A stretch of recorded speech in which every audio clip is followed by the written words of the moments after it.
Subcommittee will be in order. Without objection, the chair is authorized to declare recesses of the committee at any time. We welcome everyone to today's hearing on, quote, restoring enforcement of our nation's immigration laws. The chair recognizes himself for an opening statement. It is fitting that today's hearing is called Restoring Enforcement of Our Nation's Immigration Laws. The past 8 years witnessed the Obama administration's deliberate undermining of our immigration laws, the growth of anti-immigration enforcement policies at every level of government, and the vilification of federal, state, and local law enforcement officers who attempt to enforce our nation's duly enacted immigration laws. Our immigration laws are an expression of our nation's sovereignty. They're not suggestions. Yet for the past 8 years, they were largely ignored, and the example was set from the top. The Obama administration abandoned the rule of law under the guise of prosecutorial discretion, has had devastating consequences. The cold-blooded murder of Kate Steinle, the death by DUI of Sarah Root, terrorist attacks ranging from the World Trade Center to the massacre at San Bernardino, the brutal sexual assault against a Rockville teenager. The time is long overdue to ensure that our immigration laws are enforced and the rule of law is truly restored. The Obama administration's policies of catch and relief and of rubber stamping credible fear claims at the border and its outright prohibition on ICE officers and prosecutors from carrying out ICE's critical mission have left this nation increasingly at risk. The sky-high credible fear and asylum grant rates encouraged aliens to make the dangerous illicit journey to the United States. Aliens overran our border and credible fear and asylum claims increased tenfold. Simultaneously, ICE removals from the interior dropped from 238,000 in 2009 to only 65,000 in 2016. The Trump administration inherited a shell of immigration enforcement that it must now rebuild. I am pleased that we will hear today from witnesses who can fully explain the benefits of federal, state, and local cooperation and the detrimental effects of obstruction. These sanctuary communities have decided to make a political statement out of lawlessness.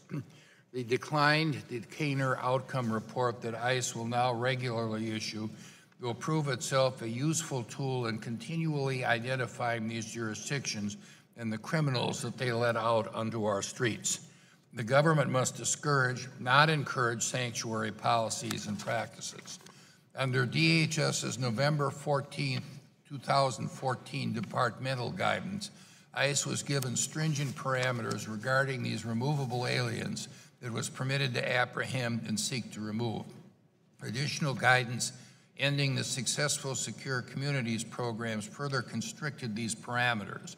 This was sold to the American people as prioritizing ICE's limited resources to go after only the worst of the worst. Yet the number of criminal aliens removed from the interior fell from almost 87,000 in fiscal 2014 to approximately 63,500 the following 2 fiscal years. Under President Obama, it was widely understood that asylum officers should get to yes on credible fear determinations and requests for asylum by any means necessary. Asylum laws were written to offer refuge to the truly persecuted, and policies like this did nothing to advance those goals. Instead, those Obama administration policies worked to encourage many aliens to seek asylum with fraudulent boilerplate stories. The new administration is taking steps to correct this, and already the flow of illegal aliens across the border has significantly slowed. This problem is endemic, and I look forward to hearing today from our witnesses on the best practices to address asylum fraud. It is now my pleasure to recognize the ranking member of the Subcommittee on Immigration and Border Security, Ms. Lofgren of California, for 5 minutes for her opening statement. Thank you, Mr. Chairman. The title of today's hearing, Restoring Enforcement of Our Nation's Immigration Laws, implies that up until recently our immigration laws simply went unenforced. Nothing could be further from the truth. The past administration deported more immigrants than any other previous administration, and the President Obama even earned the infamous nickname Deporter-in-Chief. But this massive increase in deportation never satisfied many Republicans, who repeatedly kept citing the supposed lack of enforcement as a reason not to pursue reform. These alternative facts were used time and again to avoid solving the real problem, our broken immigration system. Today, Republicans control all levers of the federal government, but instead of finally tackling the pervasive problems affecting our immigration system, they're focusing on attacking local governments with community trust policies. Among other things, President Trump's executive orders threaten to attempt to shame and attempt to withhold federal funds from jurisdictions that resist, in the administration's opinion, the federal government's request to cooperate with immigration enforcement. The Constitution, specifically the 10th Amendment, protects states' rights, and it prohibits federal actions that commandeer state and local officials. When it comes to immigration, these principles somehow seem to be overlooked. Recently, I was at a meeting where the mayor of San Jose said, you know, we don't send out the San Jose Police Department to enforce the security and exchange laws, the federal tax laws, the maritime laws, or the immigration laws. That's the job of the federal government. There are well-known constitutional limits on the ability of the federal governments to withhold funds to the states. State and local officials know their communities and know how to keep them safe better than the federal government. The Constitution's longstanding principle is apparently either ignored or seen as an impediment by some people. In the recent executive order on interior enforcement, President Trump abolished the prior administration's enforcement priorities to go after all 11 million undocumented immigrants in the United States, just as candidate Trump promised he would do. And while this enforcement agenda may satisfy the most extreme elements in our country, it isn't smart. It does not make our country safer, and it does not make our country stronger. And it has created a culture of fear.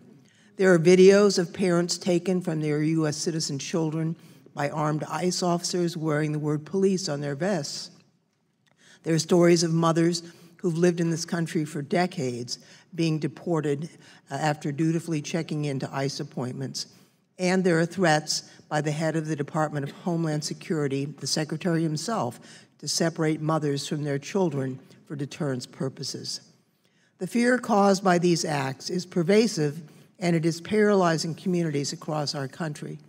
Now, some may dismiss the heartbreak of many families across the country, but we shouldn't dismiss how it is making communities less safe. We've already seen, for example, reports of domestic violence and sexual assault drop dramatically among Latinos in Los Angeles. We also shouldn't dismiss the devastating economic consequences these policies are sure to have. It's time to stop the posturing and start thinking about ways to fix our broken immigration system.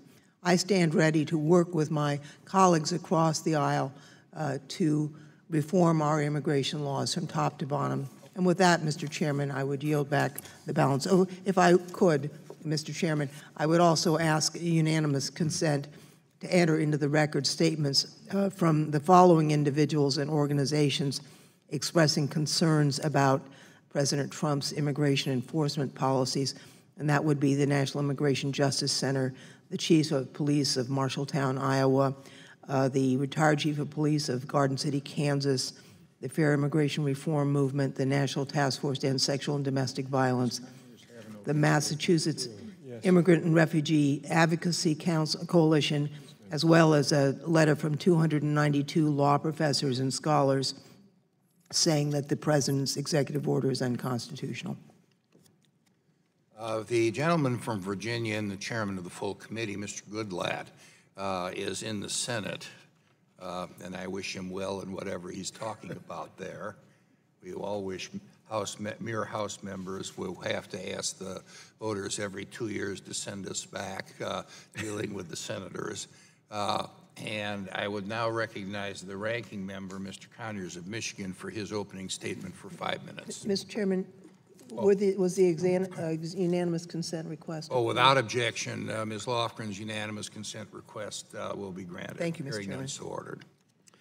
Thank you, Mr. Gentleman from Michigan. Thank you, Mr. Chairman, and Congratulations again on your ascension to the chairmanship of this important committee. Members of the committee, I want you all to know that I welcome all of our witnesses and look forward to their testimony. And I'd just like to remind you, I don't frequently quote former President Reagan, but he once said, "Our nation is a nation of immigrants.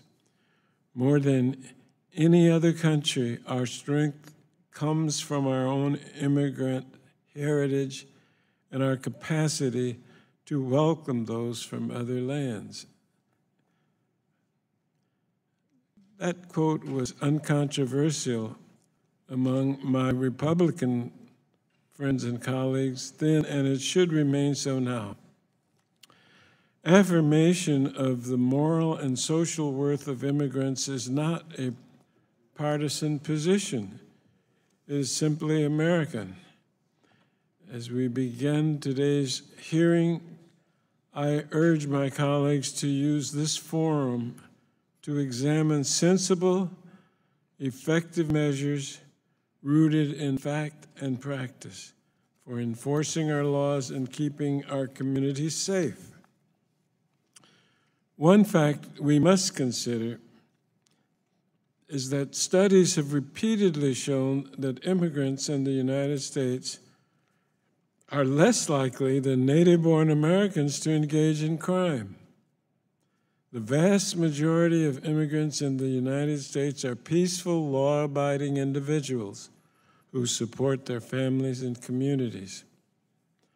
Another fact is that the southern border is more secure than ever.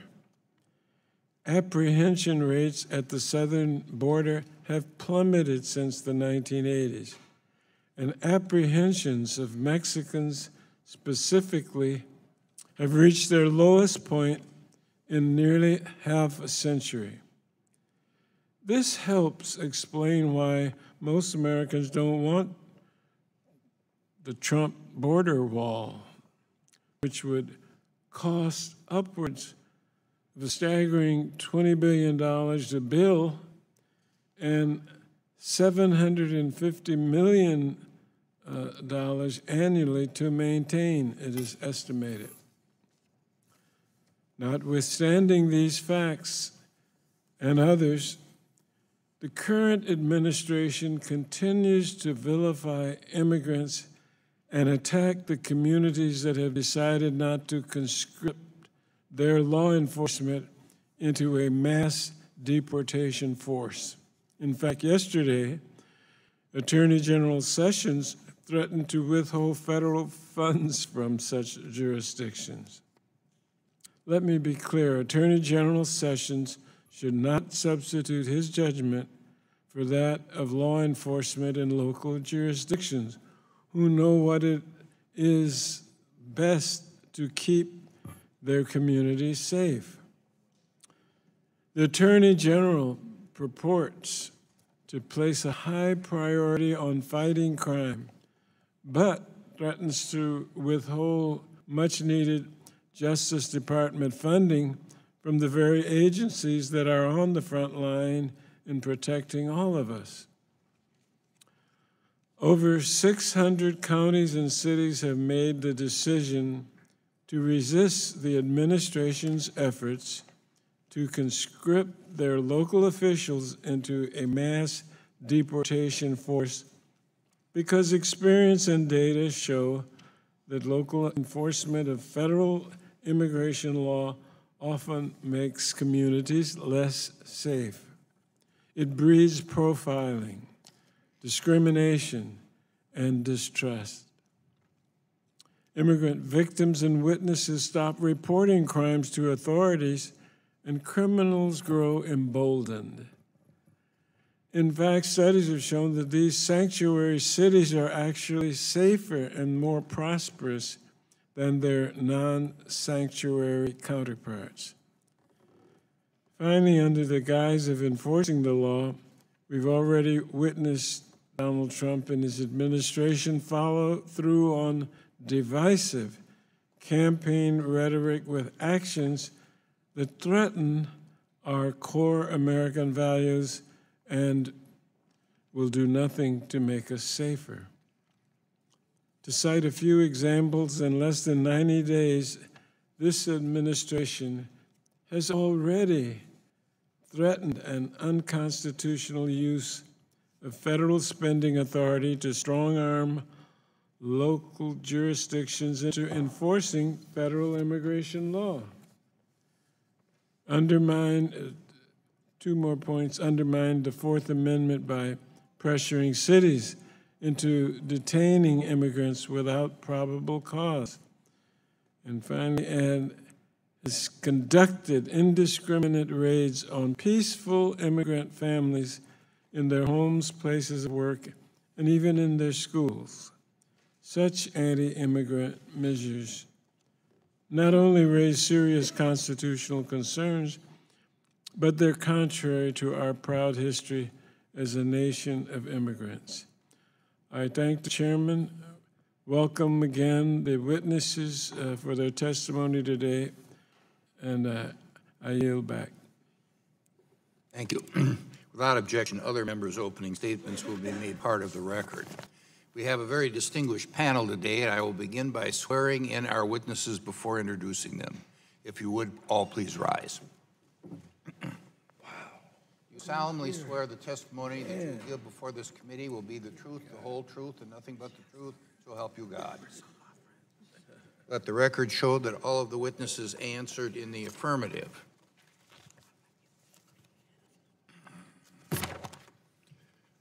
I will begin by introducing the witnesses. Sheriff Thomas M. Hodgson was an elected official and the chief law enforcement officer of Bristol County, Massachusetts. Sheriff Hodgson, originally appointed in 1997 by Governor William Weld, has subsequently been reelected to several six-year terms. Under his watch, the Sheriff's Office has established a warrant apprehension unit, a drug task force, gang unit, and works regularly with federal partners, including ICE. His department participates in the 287G program that he, along with other sheriffs, has called for the immigration reform with the emphasis on border security and interior enforcement. He previously testified before the Massachusetts Great and General Court regarding sanctuary policies. Ms. Jessica Vaughn serves as the Director of Policy Studies with the Center for Immigration Studies. In that role, she studies numerous facets of immigration policy, including immigration law enforcement. Prior to this role, she served as a Foreign Service officer with the State Department and has testified before this committee on numerous immigration-related matters, including at a similar hearing in 2015. Ms. Vaughn has a master's degree from Georgetown University and earned her bachelor's degree in international studies at Washington College in Maryland. Mr. Andrew Arthur is the former staff director for the Government Reform and Oversight Committee, National Security Subcommittee. Prior to serving as a staff director, he was an immigration judge for the United States Department of Justice, the Executive Office for Immigration Review of the York, Pennsylvania Immigration Court. He is also a fellow colleague of the House Judiciary Committee, Subcommittee on Immigration, where he served as a counsel for 5 years, advising the chairman, me, on matters relating to the enforcement of immigration laws and immigration policy. He has received his BA from the University of Virginia and his law degree from the George Washington University School of Law. Ms. Archie Piatti serves as the Chief of Policy and Programs at the Tarea Justice Center. She spearheads national and local policy programmatic initiatives overseeing direct services to immigrant women and forging and mobilizing diverse bipartisan coalitions to press for laws, regulations, and policies to better protect them from violence. Before joining Tarea, Ms. Piatti was the Deputy Director of the Immigration Intervention Project at the Sanctuary for Families in New York. She is a graduate of Brown University and received her law degree from the University of Michigan Law School. Without objection, each of the witnesses' written statements will be entered into the record in their entirety. I ask that each witness summarize his or her testimony in 5 minutes or less. And to help you stay with that time limit, there are lights in front of you, and you all know what they mean. So, Sheriff Hodgson, why don't you lead off? Press the button on your mic. Thank you, Mr. Chairman. Members of the committee, security guards, metal detectors, and scanners greeted me this morning as I walked into the Rayburn office building.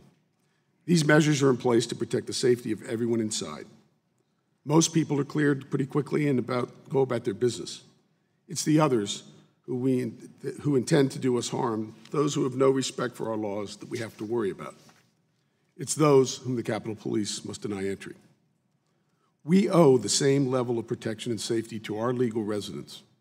We must use all the tools in our toolboxes, share resources and intelligence, and truly restore enforcement of our nation's immigration laws for the safety and security of our citizens.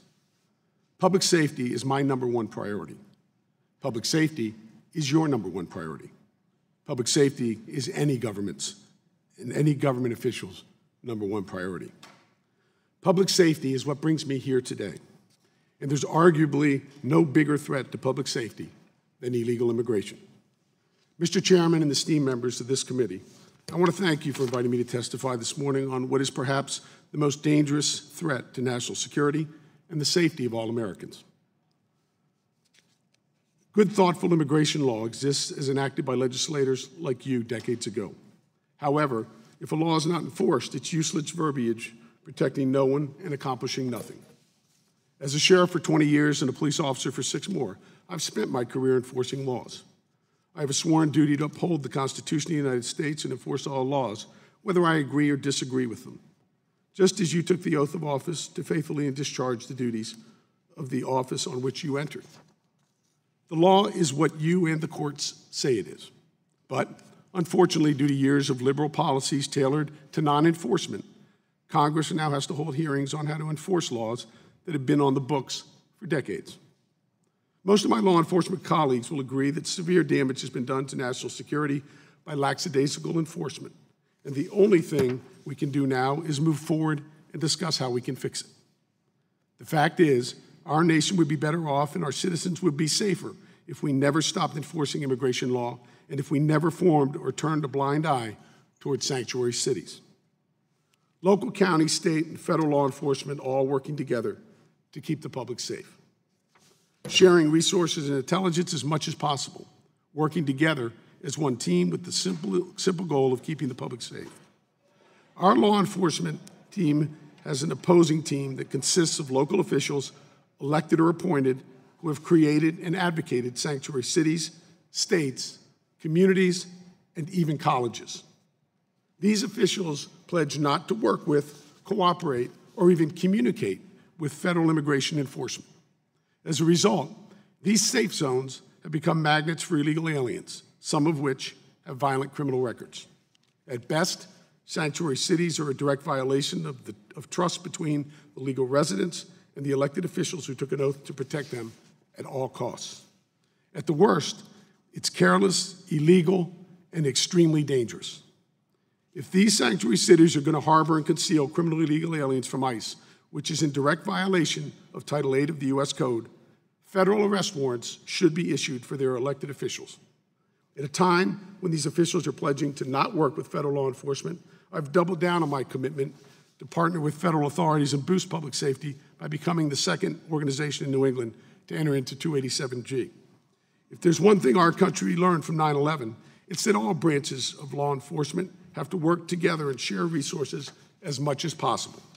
Under the 287G program, correctional officers in my department will become, with the training, de facto ICE agents and be able to perform all immigration-related actions.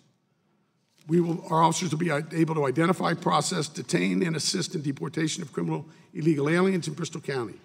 They also get access to the ICE database to identify criminal illegal alien enterprises. Instead of waiting for an ICE agent to drive hours to our facility for an immigration screening, at which time the suspect may be bailed out, our officers can check the databases, interview the suspect, and electronically communicate with ICE to keep dangerous criminals, illegal aliens off the streets and out of our neighborhoods. The Department of Homeland Security estimates more than 400,000 immigrants were identified for deportation through 287G programs between 2006 and 2015. About 13,000 foreign-born individuals were processed at our facilities in the past 5 years.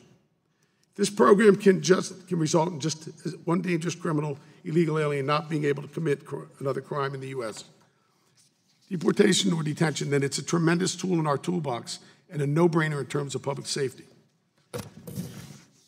I want to just inform the committee of something that was just reported this morning that I think completely underscores my point about immigration laws being undermined in the United States. We have a state representative in the 10th Plymouth District in Massachusetts, was just reported this morning, who learned that ICE may be coming to the city of Brockton in Plymouth County.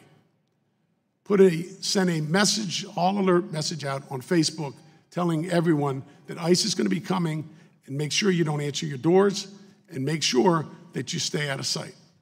This is the most outrageous thing that I think, or example of what is going on across the United States that's undermining my job and every other law enforcement officer in the United States to keep our communities safe. And that elected official who's responsible for protecting the welfare of the people of their communities needs to understand that they could be protecting someone who the ICE is looking for that may be possibly connected to terrorism, transnational gangs, or some other horrific criminal history that they've had.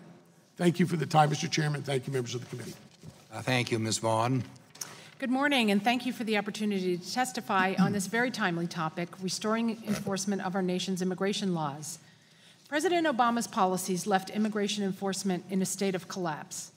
This has been bad news for the country, but the good news is that there is nowhere to go but up now. The Obama administration claimed that they achieved record levels of deportations. But in fact, the total number of deportations by all enforcement agencies, which is what the DHS Office of Statistics has always reported, has plummeted. Actually, deportations were half the level of the Bush and Clinton administrations. Interior deportations by ICE dropped by 70% since 2011, as illustrated by charts in my written statement. The Obama administration inflated ICE's numbers by counting cases of people arrested by the Border Patrol that had never been counted before, as former Secretary of DHS Johnson admitted in testimony before Congress.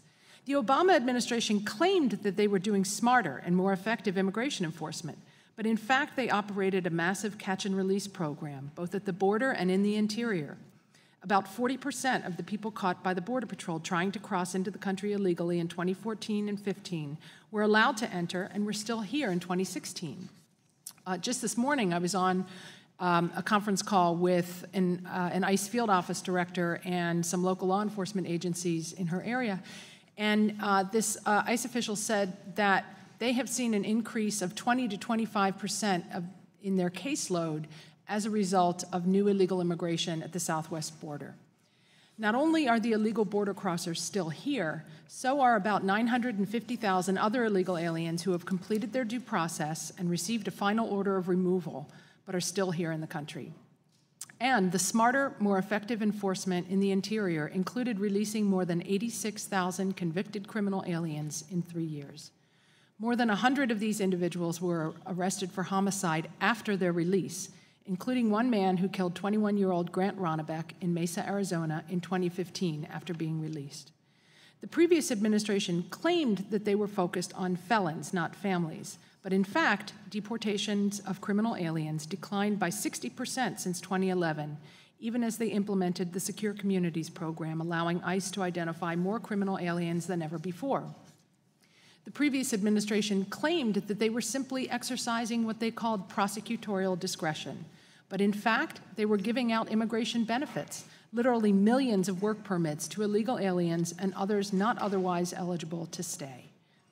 The Obama administration claimed that their vetting of visa applicants was rigorous, but then released a report saying that more than 500,000 foreign visitors overstayed in 2015. The vetting for work permits was no better. Hundreds have been issued to gang members and other criminals. Just last week, it was revealed that a man who had been arrested for killing his 15-year-old stepdaughter in Texas had been issued a work permit.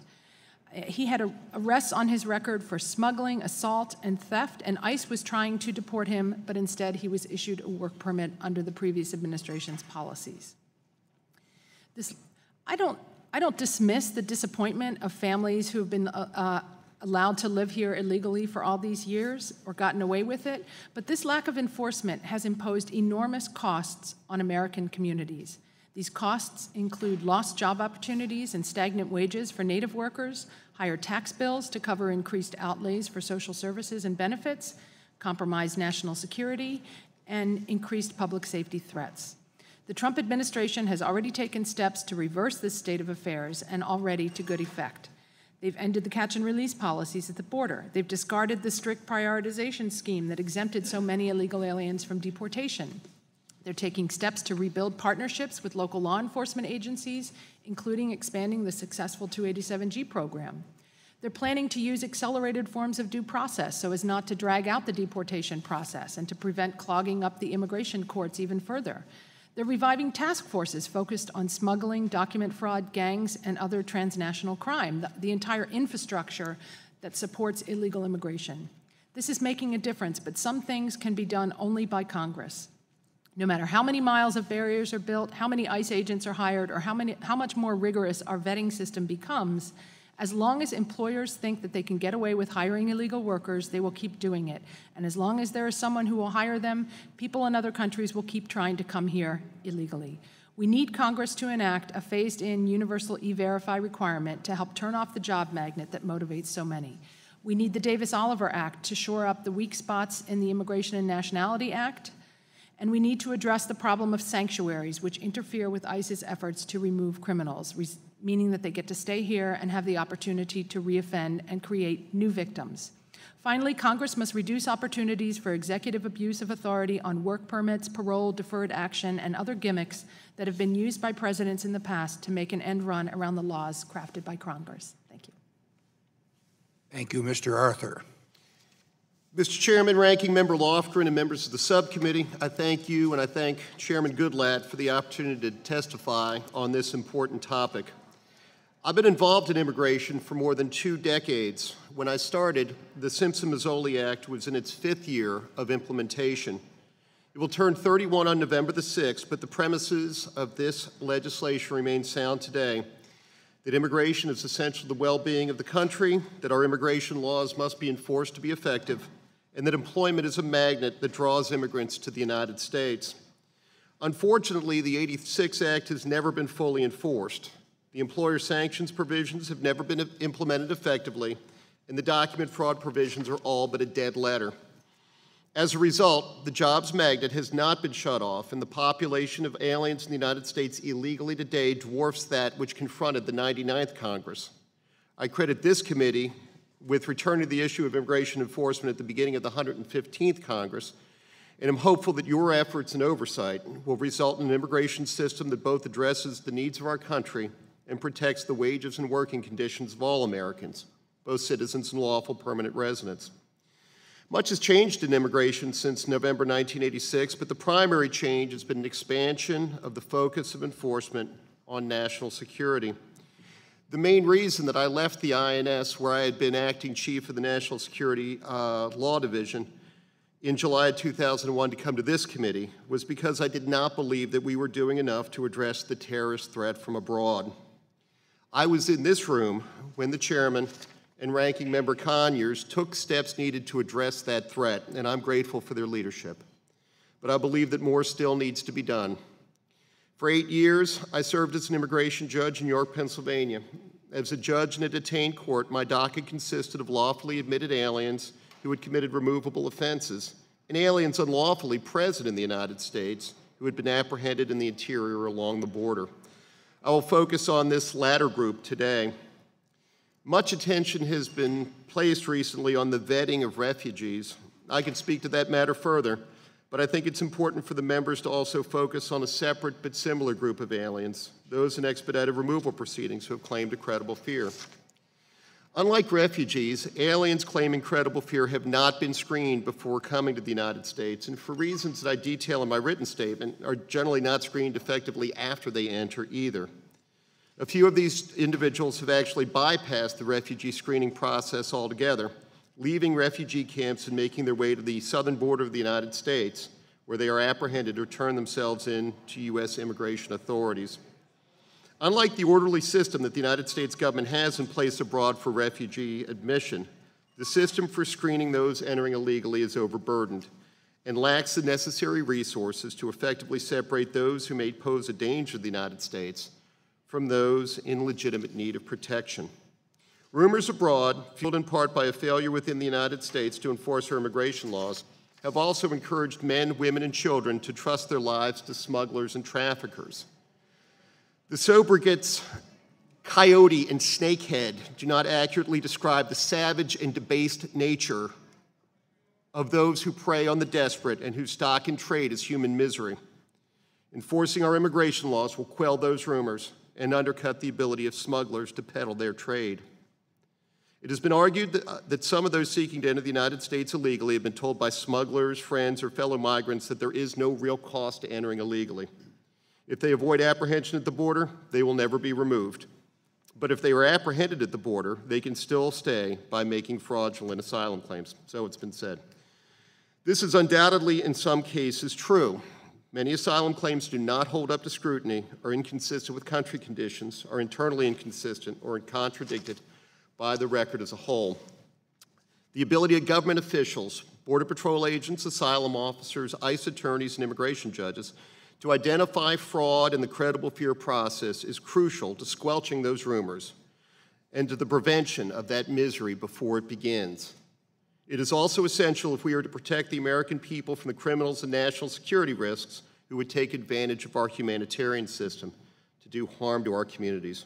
More resources, better directed, and a better system for verifying claims are needed to address this problem. Legal immigration, including the refugee process, visa issuance, and admissions at the port, is the front door of America, and it must be secure. It is equally important, however, that threats to our country and to our immigration system are not able to abuse our laws by sneaking in through the back door. I thank each of you, and I look forward to your questions. Thank you very much, Ms. Piatti. Thank you, Chairman Sensenbrenner and distinguished members of the subcommittee. The Tahirih Justice Center is a nonpartisan national nonprofit that for over 20 years has provided legal services to immigrant survivors of human trafficking, sexual assault, and domestic violence. As an advocate for victims, I am honored to be invited to comment today on the importance of protecting public safety while still enforcing our federal immigration laws. Over the years, I have heard hundreds of women and girls tell me stories of exploitation and abuse by men who viciously capitalized on disparities in economic and social status to establish their power and control over their victims. Among the most vulnerable to this, immigrant women and girls face a number of challenges to accessing help, including language barriers, limited resources, inability to work legally, lack of access to public benefits, and fear of deportation.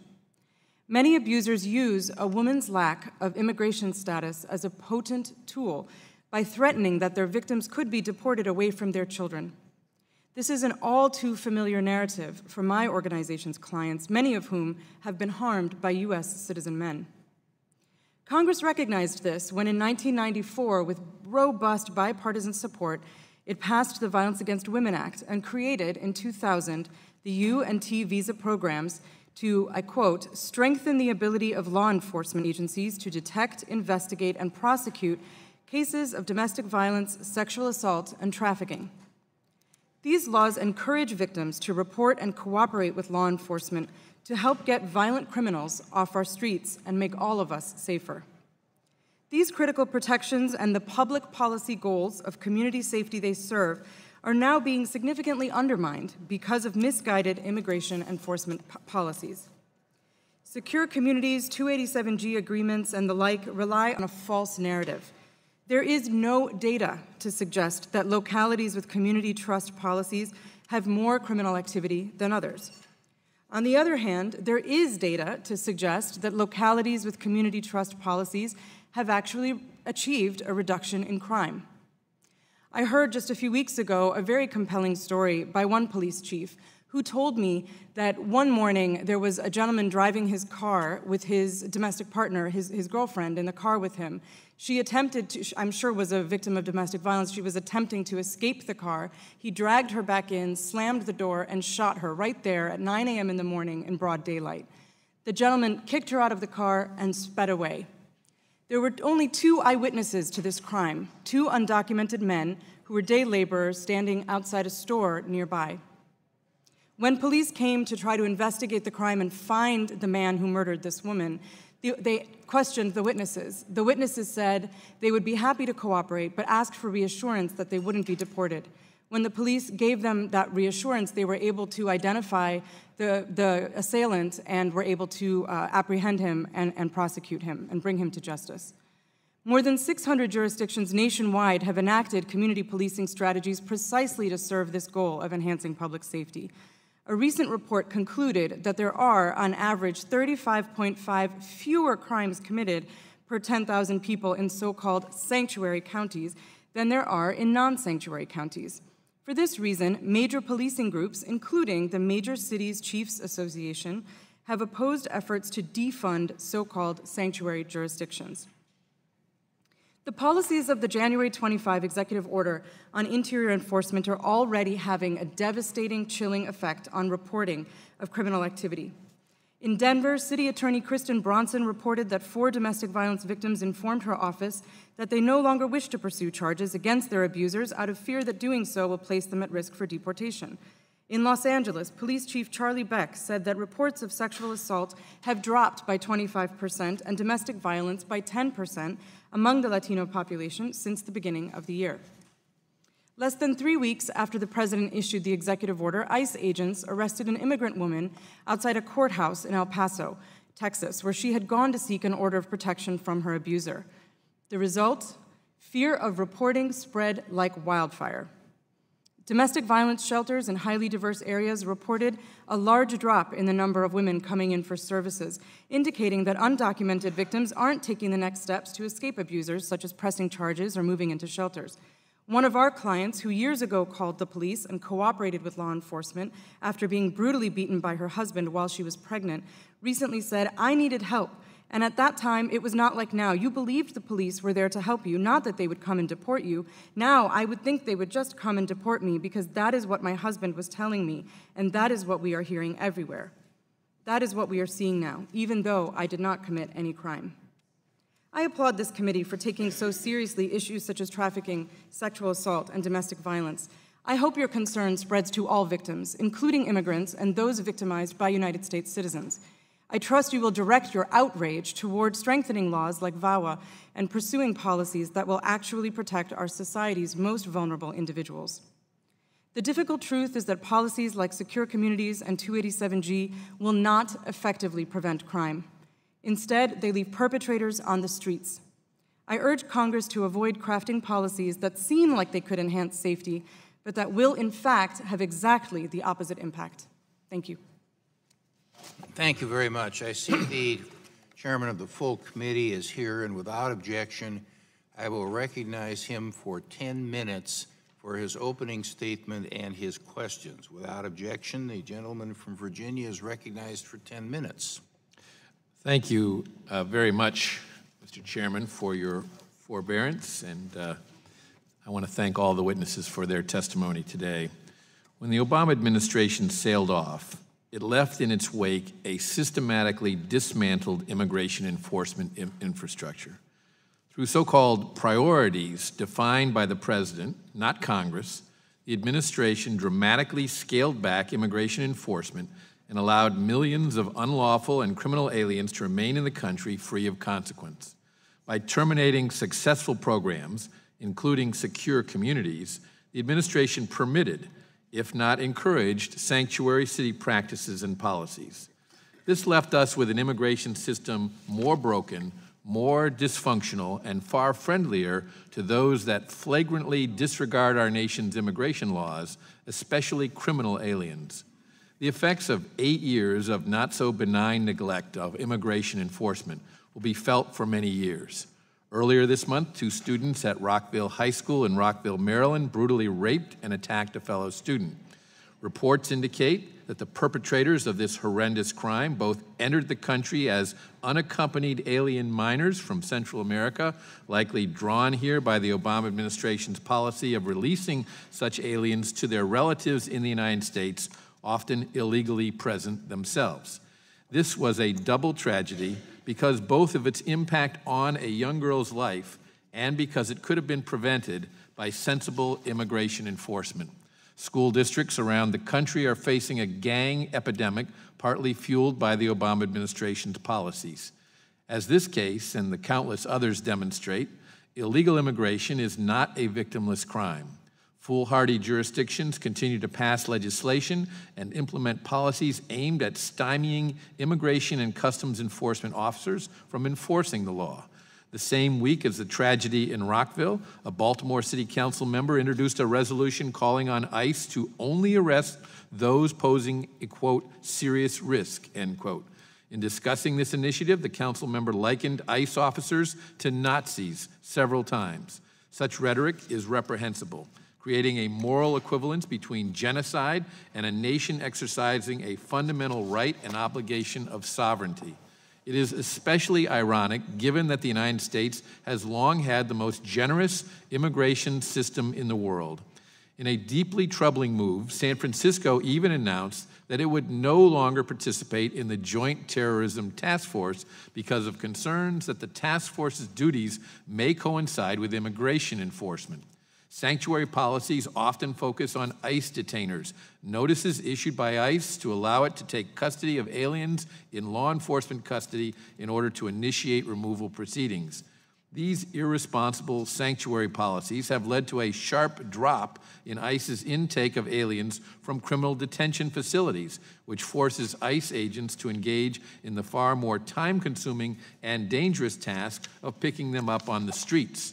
The Trump administration is issuing a weekly report of declined detainers nationwide.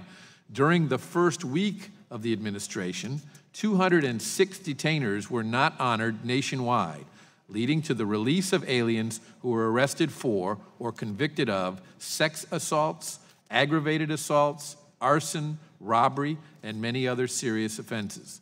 The new administration, only 2 months old, has already started to right the ship.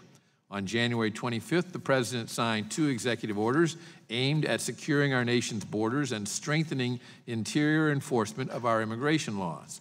These executive orders nudge the rudder of this massive ship in the right direction. I am encouraged that the new administration's enforcement priorities include all aliens who are threats to public safety and national security and restores the Secure Communities program. Just yesterday, Attorney General Sessions announced that sanctuary cities will be ineligible for Justice Department grants. Progress at the border has been dramatic. The number of illegal aliens apprehended decreased by over 40% in the first month of the new administration, by over 60% in the second month.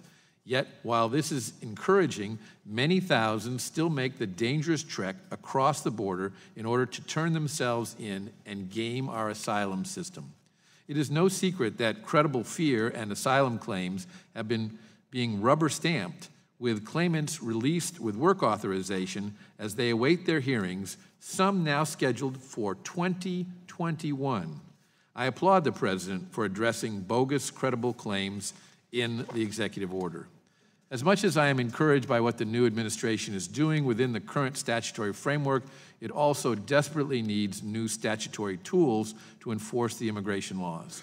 Over the past 2 Congresses, this committee has approved such measures to provide such tools to the administration, including providing that unaccompanied minors are safely and expeditiously returned home, that the federal government will work with local jurisdictions that want to provide assistance in enforcing immigration laws, that sanctuary cities will lose federal funds, curtailing fraud in the asylum process, and to allow for the detention of dangerous aliens.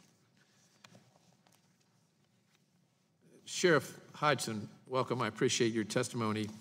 I wonder if you could tell us what value do you see in involving local law enforcement in immigration enforcement? Thank you, Congressman.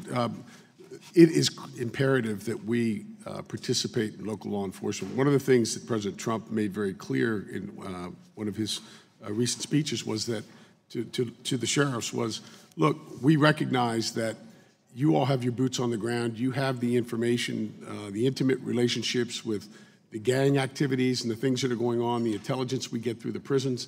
These are very important aspects of us working with our federal partners. If we didn't learn anything after 9/11, by the fact that we needed to strengthen our relationships with our federal partners to prevent the citizens of our communities from being victimized. Look, we just had a woman, 19-year-old woman, whose father had been deported twice, came over the day before Father's Day, and she got out of her car and shot and killed her right there at her home. And these things are happening all over the country. We need to be able. Let me interrupt because I've got a limited amount of time. I'm sorry. And the chairman has been very generous. Do you consider state and local enforcement to be competent to assist in the enforcement of immigration laws? Absolutely, and I think the Davis-Oliver bill should be passed, giving us the authority to be able to add more tools to our toolbox. Let me turn to Ms. Vaughn. Last week, the Department of Homeland Security released its final decline detainer outcome report. The report demonstrated that in 1 week period, January 28th through February 3rd, there were 206 instances of detainers not honored. What does this report say about concerns for public safety in these jurisdictions? And other than releasing a weekly report, what else can either the administration or Congress do to discourage sanctuary policies? Well, I think that report validates the concerns that people have had about sanctuary policies, and that the beneficiaries of sanctuary policies are the criminal aliens who get sent back to our community. And I hope that the public will hold their leaders accountable for those policies now that they have that information. In addition to denying funding, I think that in some cases, there are going to be diehard sanctuary jurisdictions that want to keep their policies anyway, despite the lack of funding. They want to be martyrs over it. I think that for the sake of public safety, the Department of Justice is going to have to take legal action against those jurisdictions, potentially seeking an injunction. There may be cases where it would be appropriate to even prosecute local officials who deliberately and knowingly harbor an illegal alien from detection and from deportation. Thank you. Mr. Arthur, your written testimony discusses a regulation governing confidentiality of asylum information and dramatically limiting third-party disclosure. That's correct. Does this limitation extend to investigators looking into fraud or national security concerns? And what can either the administration or Congress do to aid ICE or another government agency in its attempt to verify pertinent information with a home government? It does. It prevents any disclosure of information that is provided in an asylum application to anyone outside the government. There are very strict limits. But one of the main things that it does is it prevents the information that's provided in the asylum application from being verified with the home country. There are ways to, probably the best thing to do would be to amend the regulation to make it clear that biographical information, allegations with respect to arrests, can be verified with the home country, but the fact that the individual has actually applied for asylum cannot. So that would be the best way to deal with it. Thank you. And Ms. Piatti, in your testimony, I noticed you referred to localities that have community trust policies. Would you say that Montgomery County, Maryland, where Rockville High School is located, and is a sanctuary jurisdiction, whether that county's community trust policy protected that 14-year-old girl? First, I want to start by saying that, of course, what happened to the 14-year-old girl is a tragedy. None of us would have ever expected that to happen and feel horribly sorry for her and what she experienced. Wouldn't it have been better if those two boys had never arrived in Montgomery County, Maryland? Well, I think there are two different questions, if I may. Your first question was whether community trust policies were a part of it at all, and the answer is no. The boys had no criminal record whatsoever before, had never been picked up by law enforcement, and therefore a community trust policy had nothing to do with what happened that day in that school. Secondarily, whether they could have been... I'm sorry, but it's a violation of the law to cross our border. So weren't they illegally present in the United States? They did violate the law by crossing our border. Weren't they turned over by the previous administration to, in one case, a parent, in another case, an uncle? I know the father of the one boy was also illegally present in the United States. What happened at the border when they entered is very different than what happened in Rockville, Maryland. What we're talking about, your question to me was, in Rockville, Maryland, could the community, could a defunded sanctuary policy, for example, have prevented the rape? And the answer is no to that. I think what happened there was completely— I think enforcement of our laws would have prevented the rape, would it not? When they came to the border, at the southern border— My time's expired. Thank you, Mr. Chairman. Thank you very much. The chair recognizes himself for 5 minutes. Let me begin by making a statement. You know, the whole issue of sanctuary cities is something that is very disturbing because it is an attempt by those jurisdictions to nullify federal law and to say that federal law does not apply in the sanctuary city. Now, this country suffered probably the worst trauma in its history when certain states over 150 years ago decided that they had the power to nullify federal law. And there were over 500,000 people that were killed during the Civil War. And I think that the horror of that has been forgotten. Secondly, you know, I'm very disturbed by saying that there are certain types of federal laws that state and local law enforcement do not enforce. You know, I guess I can say that robbing a bank is a federal offense, and I don't think that state and local law enforcement wait for the FBI to come to respond to the bank and try to catch the people who are committing a federal felony in the process of trying to clean out the bank's till. Now, having said that statement, let me ask you, Ms. Vaughn, under current immigration law, drunk driving is typically not a removable offense, and neither is most gang activities. Would you favor a change to make those offenses removable so that it is very clear that gang activity and being convicted of a DUI would be a removable offense? Absolutely. Of course, anyone who's in the country illegally is potentially subject to deportation, whether they've been driving drunk or not. But I do think that immigration officers and agents need better tools within the INA to make it easier to accelerate the removal of those individuals and to protect the communities. I know that in my district there's been at least one real major tragedy where a van of families going to church ended up being hit by a drunk driver, and some, but not all of them, were killed, you know, which was a family tragedy that could have been prevented. How about gang activity? You know, we have a lot of people who have been claiming that they're fleeing groups like MS-13 as they arrive at the border. Do any of the witnesses know if there are any people who have made such a claim for asylum that have ended up rejoining MS-13 once they get across the border? From what I understand and have been told by some local law enforcement agencies, there have been instances, what they've learned from gang members who are now incarcerated, that of course not all of the youths who've been crossing illegally from Central America are involved with gangs, but the gangs here know that the policy is so lenient that if someone who's a minor makes it to our border, that they will be allowed to resettle in the country with very few questions asked. So they have deliberately taken advantage of that policy and used it in order to boost their ranks of cliques here in the United States in order to benefit the gang as a whole. So that is definitely happening. Thank you. My time is running out. Ms. Piatti, in your written testimony, page 1, you say that your center advocates for laws and policies that help immigrant survivors of violence, including sexual and domestic violence. Do you advocate for victims such as the Rockville teen? Absolutely, I do. Okay, that's good to know. How do you do that? How do we do that? So when we do have offices in a number of countries, a number of cities around the country, 4 different cities, we're opening a 5th.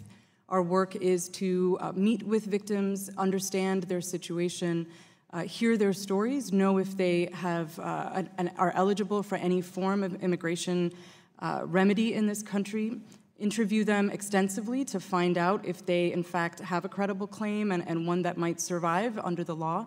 And if so, then offer them free legal assistance in order to be able to enter their claim into the adjudication system. Okay, and so you don't do, you know, any of the type of counseling that is needed by anyone who is a victim of a sexual assault, you turn that over to somebody else? We do. Our center offers holistic services, so we have both social workers and lawyers on our staff, and we would definitely offer that kind of counsel to somebody who came to us. Okay. So you aren't proactive in seeking out and offering those types of services. The victim and the victim's family have to come to you rather than you going to them? We conduct outreach in the community to be sure that individuals know that we are there, where our offices are, what kinds of services we provide, and to make sure that folks know they can come to us. The majority of the people who seek our services have heard about us through word of mouth as well as through our outreach efforts. Thank you very much. Gentlewoman from California, Ms. Lofgren. Thank you, Mr. Chairman. Just a couple of observations. You know, I think it's a mistake to use the tragedy on 9/11, where 19 Saudis during the Bush administration entered legally the United States with visas, and then it brutally attacked and killed Americans with a reason to deport nannies and farm workers in 2017. The two do not compute. Just in terms of the sanctuary city issue, you know, there's no definition really of what a so-called sanctuary city is. But 8 U.S.C. 1373, which really originated out of this committee before it became law, does not require localities to hold people who are otherwise to be released, to detain them, nor does it require states and localities to collect information. That would be beyond the authority of the federal government to commandeer states and localities to do that. I'm wondering, Ms. Piotti, the detainers that were outlined in the detainer outcome report, in jurisdictions where the controlling federal court rulings, such as the Fourth Circuit, have said compliance with those detainers is an unconstitutional violation of the Fourth Amendment. What exposure would a locality have if they did what the Attorney General said in a jurisdiction where the circuit has said that violates the Fourth Amendment? Thank you for your question, Congresswoman. Certainly, the local jurisdiction has complete exposure. The federal courts have ruled that detainers that hold individuals after they have been released or could be released by the criminal system for civil law infractions, such as immigration law infractions, are it's a seizure that goes well beyond the 48 hours often, and that constitutes a violation under the Fourth Amendment, and that is the local jurisdiction that is on the hook for that. And so they absolutely would have full and complete exposure there. Just a couple of other observations, and then maybe a question. Clearly, I mean, the police chiefs and the police officers who I know in the district I represent are against criminals. I mean, that's why they're in police work. I mean, that's why they are called to do that. In Santa Cruz recently, there was an effort, the sheriff actually sent his officers out with ICE agents because they were going to do an anti-gang activity.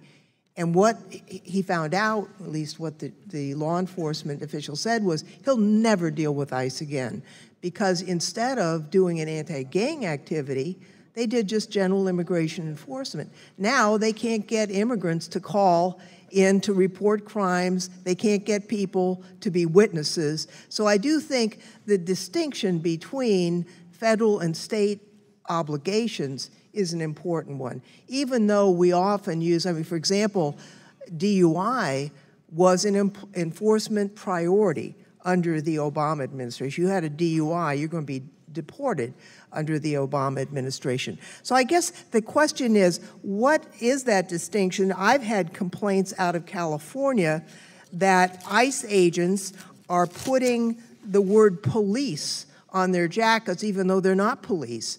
And the police are greatly concerned about this because it muddies up who's doing what.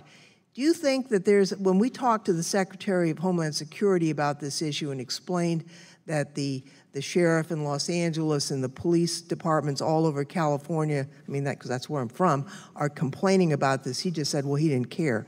Do we have any, what are your thoughts on that, Ms. Piatti? Do we have an opportunity, do you think, to remedy this? Would this be a problem with ICE agents having police on their jackets when it comes to domestic violence and sexual assault cases?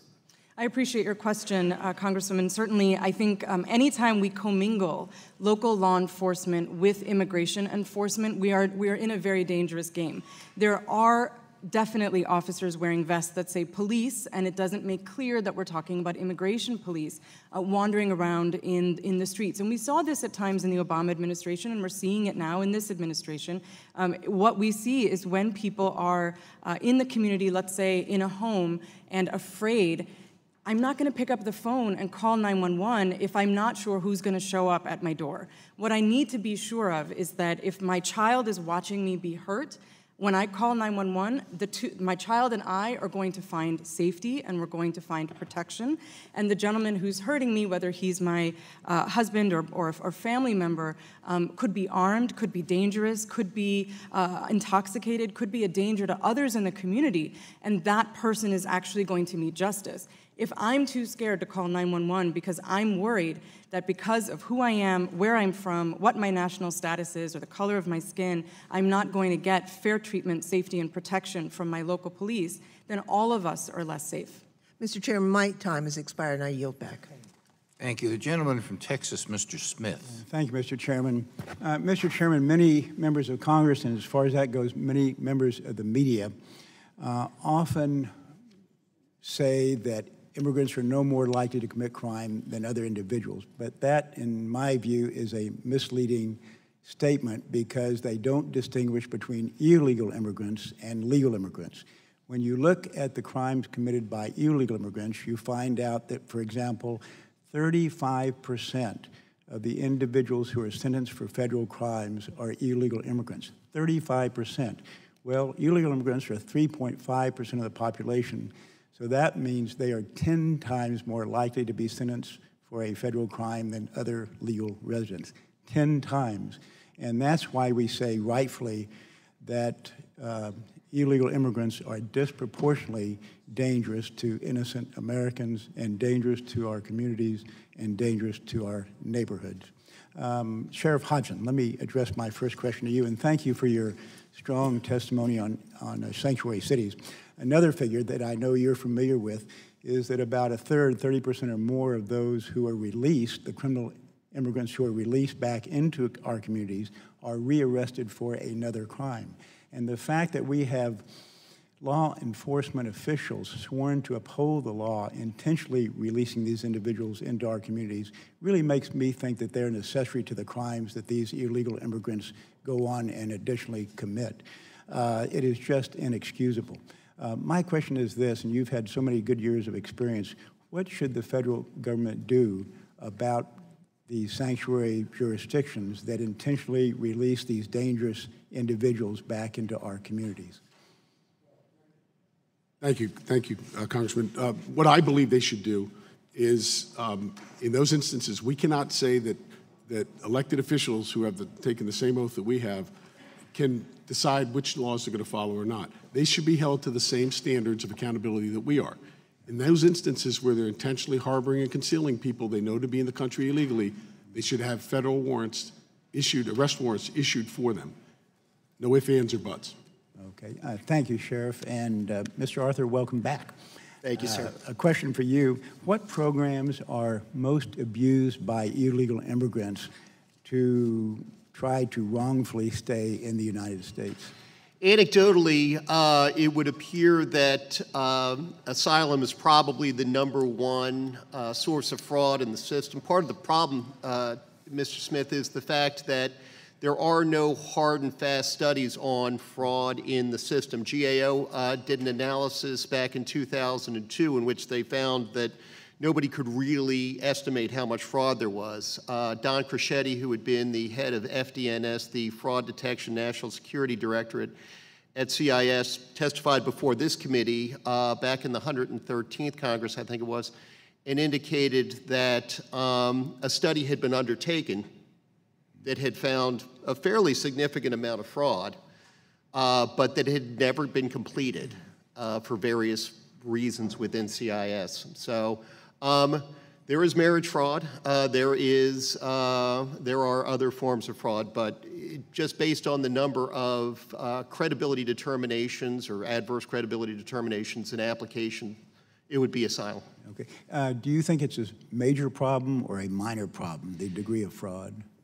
I would always do a credibility determination in every case that I did. In every asylum decision that I issued, whether I granted or denied. And I would probably guess that probably in a fairly large number of those cases, I made adverse credibility determinations that were sustained by the Board of Immigration Appeals in the Third Circuit where I sat. Okay, thank you. Last question, Ms. Vaughn. What are the 3 policies that you feel would be most effective in keeping criminal immigrants off of our streets and out of our neighborhoods? I think the most effective policy would be, first of all, for ICE to make better use of the accelerated forms of due process. ICE agents and officers need to be empowered to use detention as the law allows. And I think that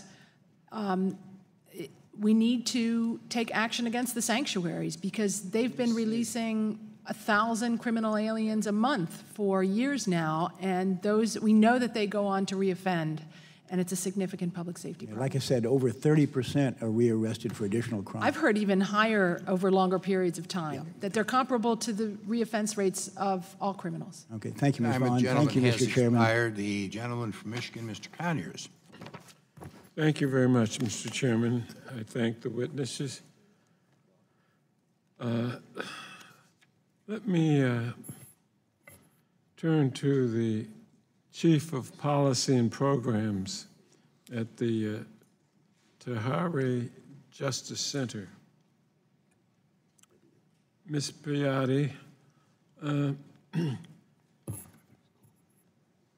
many of the witnesses on this panel have argued that community trust policies encourage lawlessness and create an environment where undocumented immigrants are allowed to commit acts of crime, violence, and terror. What's your response to such a claim as that? Thank you, Congressman. My response is quite simply that when we talk about so-called sanctuary cities and those communities, we have to be very clear that the more than 600 jurisdictions that have adopted these types of policies have adopted a very wide range. And so it would be really impossible to say that they all are engaging in one type of practice or another. Some of the jurisdictions are 100% cooperating, but they also offer protections for those who might call 911 or come into an emergency room seeking life-saving emergency services. And so the range of policies is really quite dramatic. It would be very difficult for us to try to make any generalizations about what could be happening on a level with crime in all of these jurisdictions and make some sort of statement that it's making us all less safe. I think that that is an unfair characterization and one that, in fact, will leave more criminals on our streets if we're not very careful. Now, with your experience, do you think that immigrants are more likely to commit crimes in areas with community trust policies? I don't know, Congressman, honestly, that anyone has measured whether there's a likelihood of committing crime in a certain area or not. I do think that our likelihood of catching criminals and actually keeping communities safe, especially preventing crime, is much higher in a community that has a community trust policy. Local law enforcement officers know what they're doing.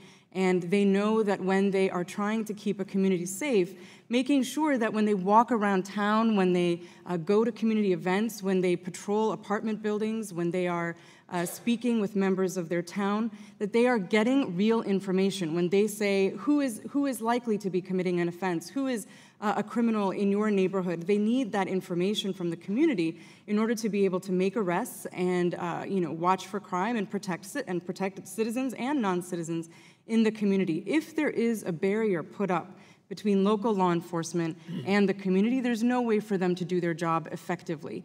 I don't think we can effectively measure, in fact, if I may, Congressman, how much crime has honestly been prevented by these community trust policies. It would be hard to say thousands of crimes, for example, didn't happen because people called the police and trusted the police. It's much easier to pick out the 1 or 2 crimes we have seen across America and really shine a light on those than it is to really weigh the benefit of these community trust policies. We can only take our law enforcement officers' word for it. Thank you. Thank you. Our last question is my infamous 3-in-1 question. 3 questions in one. Have you worked with law enforcement agencies on strategies to combat domestic violence? What specific challenges have these agencies shared as it relates to criminal arrests and prosecution within the immigrant community?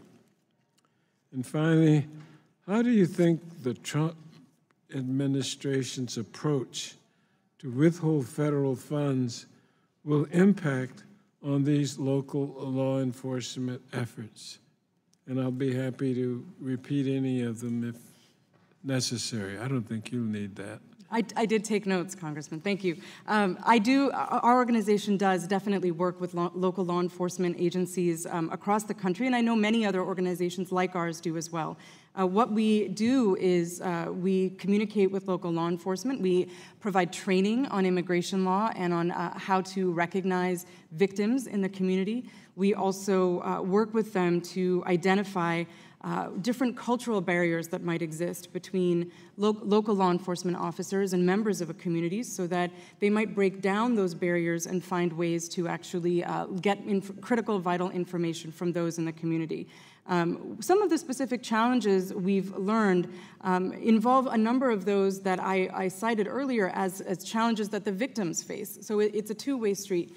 Whether it be language barriers, cultural barriers. Many undocumented immigrants come from environments in other countries where trusting law enforcement is not smart, where when you talk to a police officer as a rape victim, for example, you might yourself be re-victimized.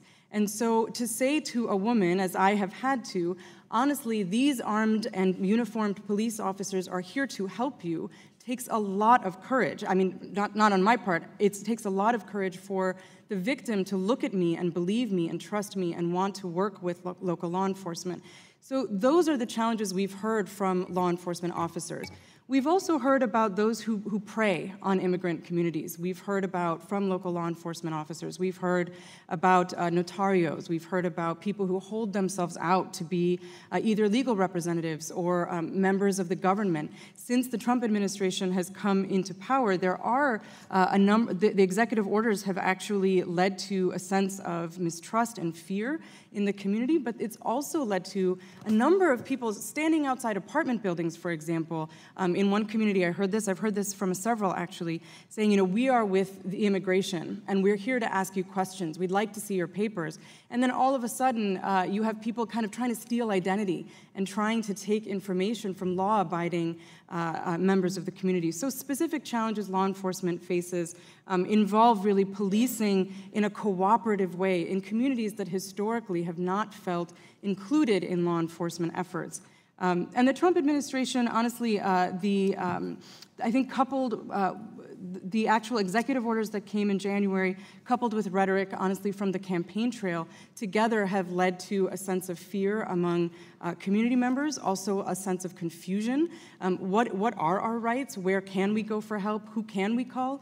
Advocates have been calling us from around the country, thousands actually, asking us, so if a victim tells me she's been raped several times by her husband, and he's actively beating her, do I tell her to call the police or not? We don't know. These are strategies we have for decades now been so lucky to have in this country, the opportunity to tell victims, look, America understands that violence is something we need to prevent. We have laws for that. Call your police officer, he or she will help you. We don't know what to say anymore. Thank you. Time of the gentleman has expired. Gentleman from Arizona, Mr. Biggs. Thanks, Mr. Chairman, and thank you, Mr. Chairman, for convening this committee hearing today. It's important. I appreciate all the panelists for being here. One of our panelists recently indicated that one or two crimes, we shouldn't focus on one or two crimes that we've seen across America. And yet in one recent 15-month period in Maricopa County, the largest county in Arizona, more than 3,600 criminally violent illegal aliens were released back onto the streets of the state's largest county. There are two things to point out about that. We know they were criminally violent because they had been in the system, charged and convicted of crimes, and yet they were released without being deported. And so I appreciated particularly Ms. Vaughn mentioning the Grant Ronnebeck case, where Grant, an unfortunate 21-year-old convenience store clerk, had been brutally shot and killed for failing to deliver a pack of cigarettes to a criminally violent illegal alien who had been convicted and yet was on the streets of Maricopa County. And that's why I introduced Grant's Law here in Congress, which should pass. It is a no-brainer, and it requires the very accelerated due process requirements that Ms. Vaughn has mentioned to deport these criminally violent illegal aliens from our country within 90 days. I wanted to talk specifically with regard to you, Ms. Vaughn, with regard to the apprehension rates reported. If we were to look at the apprehension rates historically, we would see that there were consistently over 1 million people, sometimes more than 1.5 million people actually apprehended at the border, and that began to slow down. And 2006 was the first, 2007 was the first time reported apprehensions actually began declining below 1 million. But all experts talk about apprehensions, border apprehensions, and this is the southern border, versus the multiplier effect of people who actually cross and remain in the country. That those numbers have been, the lowest number I've ever seen reported was opined by several U.S. senators to be about 4 times the actual apprehension rate. Last year, 415,000 illegal aliens were apprehended at the southern border. More than half were other than Mexican nationals coming into this country. So I guess my question for you is if you would please comment on the multiplying effect and whether the numbers were accurate for that 10-year period under the Obama administration where we saw the actual apprehension rate dip as low as 330,000 in 2015, whether that was accurate and how that, in the reporting, please. Well, unfortunately, the Border Patrol does not have full situational awareness to know that important number of who was not apprehended. There was a very credible study that was done, commissioned by DHS, that found that in 2015, the estimated apprehension rate of people trying to cross illegally was only 54%. So, you know, that suggests that there's at least one person succeeding for everyone who's caught. This is, and there is also a low apprehension rate of people trying to enter illegally at the legal ports of entry, people getting through in car trunks or as imposters or whatever. And most concerning, there is the high rate of people who are caught by the Border Patrol, but who are allowed to enter anyway. Either because of policies or because of the prioritization policy imposed on the Border Patrol in November 2014, where they were told to let people go if they claimed to have been here before January 2014. The head of the National Border Patrol Council has said that at that time he estimated the Border Patrol agents were letting as many as 80% of the people that they encountered stay in the country. Thank you. Sheriff Hudson, thank you for being here as well. We previously talked about drunk driving and gang membership being disqualifiers for remaining in this country. I just want to relate the story of Brandon Mendoza Mesa's police officer who was driving in 2014, March of 2014, almost exactly 2 years ago, when an illegal alien who had been apprehended at least 3 times, once committing crimes in Colorado, had a legal blood alcohol limit over 3 times the legal limit in Arizona, and had driven on a freeway the wrong way for 33 miles when he hit Officer Mendoza's car and killed him tragically. Time of the gentleman has expired. Will he ask his question? Yes, thank you. My question is, do you think enforcement of immigration laws by local agencies have a chilling effect on community participation or reporting of crimes?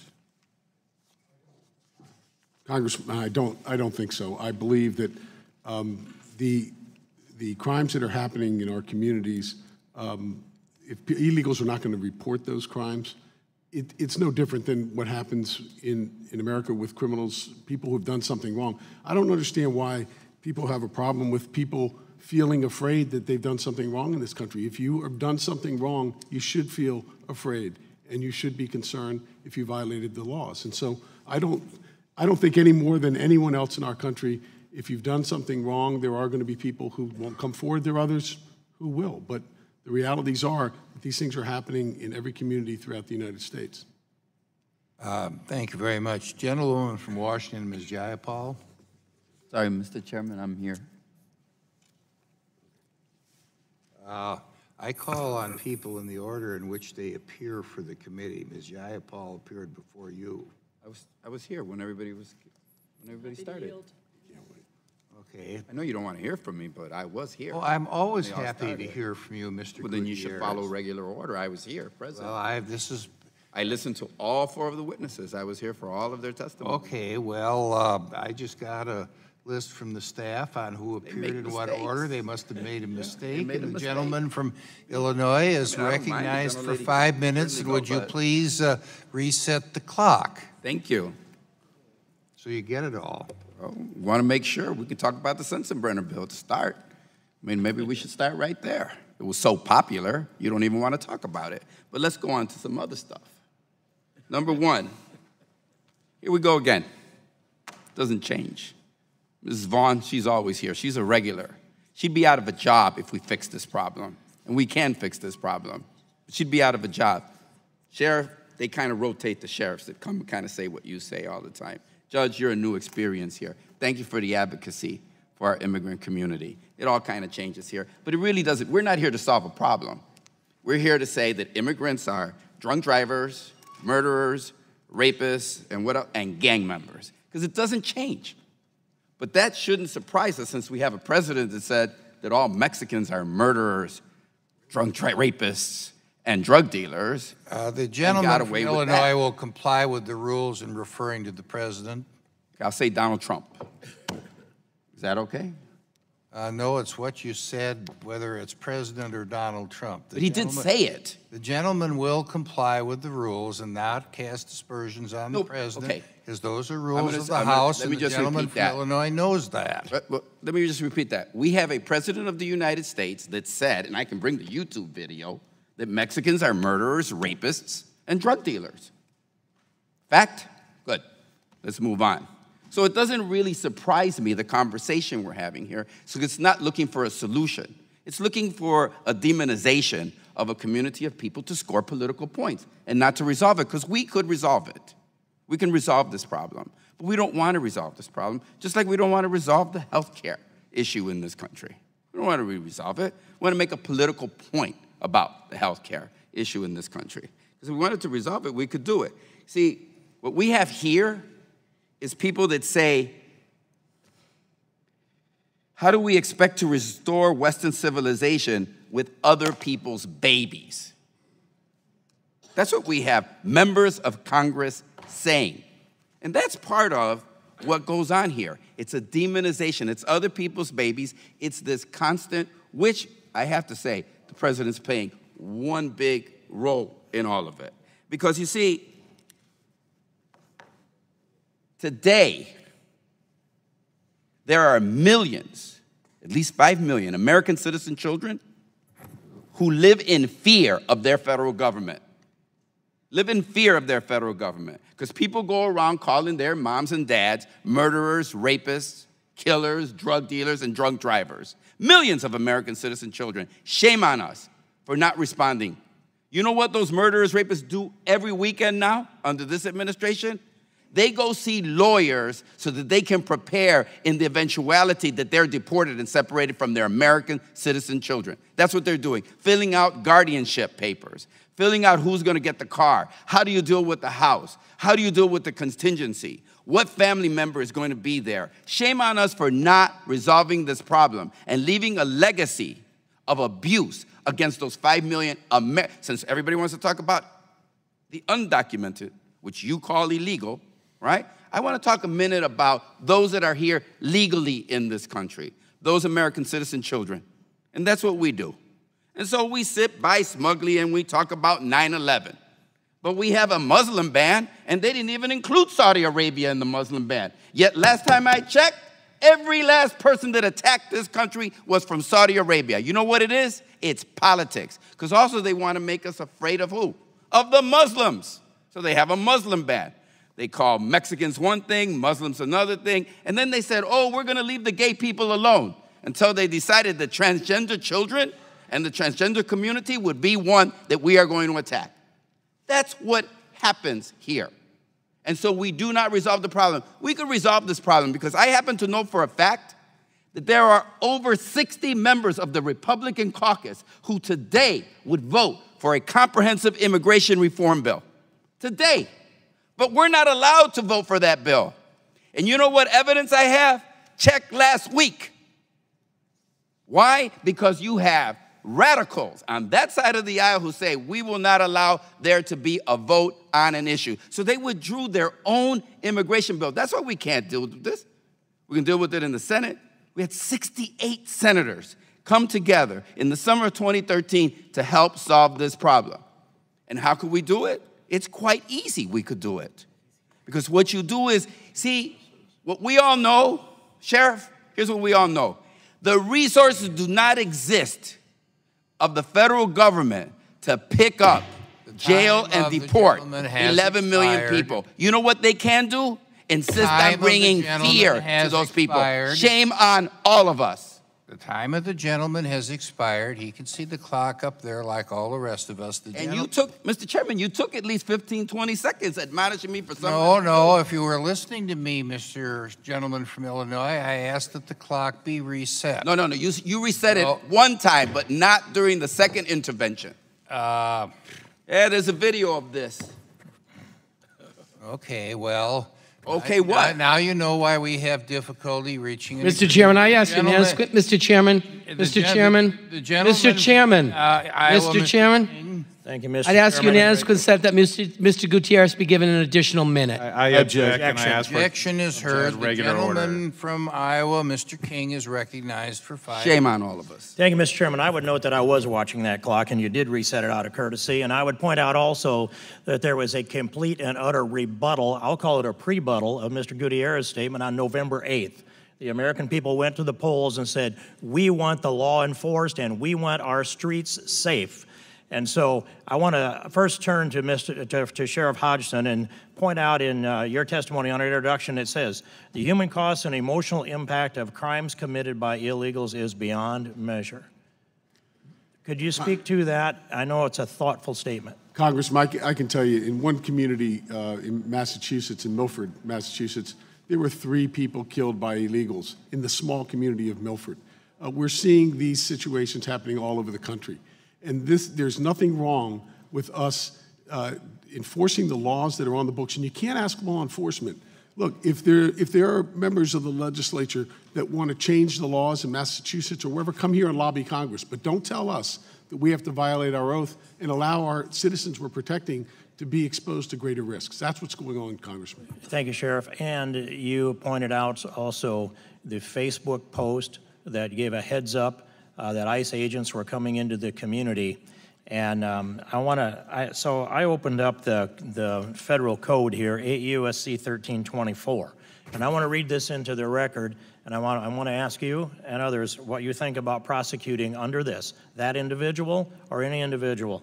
and this is 8 U.S.C. 1324. Any person who, and I'm going to cut out the irrelevant language, any person who conceals, harbors, or shields from detection, or attempts to conceal, harbor, or shield from detection, or any person who encourages or induces an alien to come to, enter, reside in the United States, knowing that such coming to or entry or residence is or will be in violation of law, or who engages in any conspiracy to commit any kind of the preceding acts, or who aids and abets the commission of any of the preceding acts, is guilty of the violation of this statute.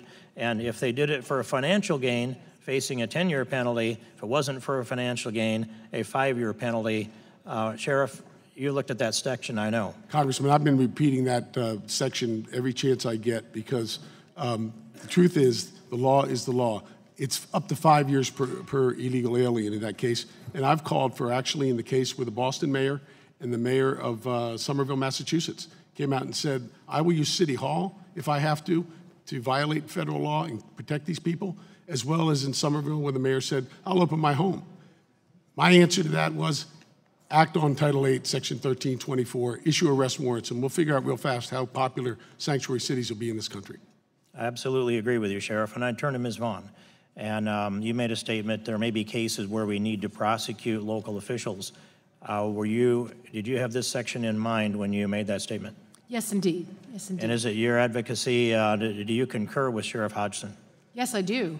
When a judge takes an illegal alien out the side door of a courthouse to avoid ICE, when a jail does not permit ICE access to the jail to interview inmates, when a law enforcement agency receives a detainer that gives probable cause to hold a criminal alien and they have information on that individual's crimes, all of those are shielding illegal aliens from ICE. And when a judge facilitates that kind of escape from their chambers, you're suggesting specifically 8 U.S.C. 1324 as a means to enforce. Yes, and there are penalties there, especially when that individual who was shielded goes on to cause further harm in the community and potentially creates new victims, or does in fact after their release, as we know has happened. These are not isolated cases. And there is a means where this Congress can act on their own without a presidential signature,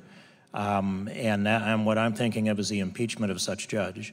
What's your advice to us on that? Well, I don't know the law with respect to the standards for judge impeachment, so I'd have to... We set the standards according to the Constitution. So under those terms? I think that would be an effective deterrent to try to nip this problem. Mr. Arthur? I'm not aware of any case law that does that, but one thing that, or that would advise that, I don't know of any that wouldn't, but one thing that I would say, Mr. King, is that the job that we ask our ICE officers to do is a difficult one. And when it is subverted by individuals deliberately, I'm not familiar with the specific case, it just makes that job more difficult. And here's really the crucial part of that. If it's a public place and the officer has the opportunity to make an arrest, generally it's a controlled situation.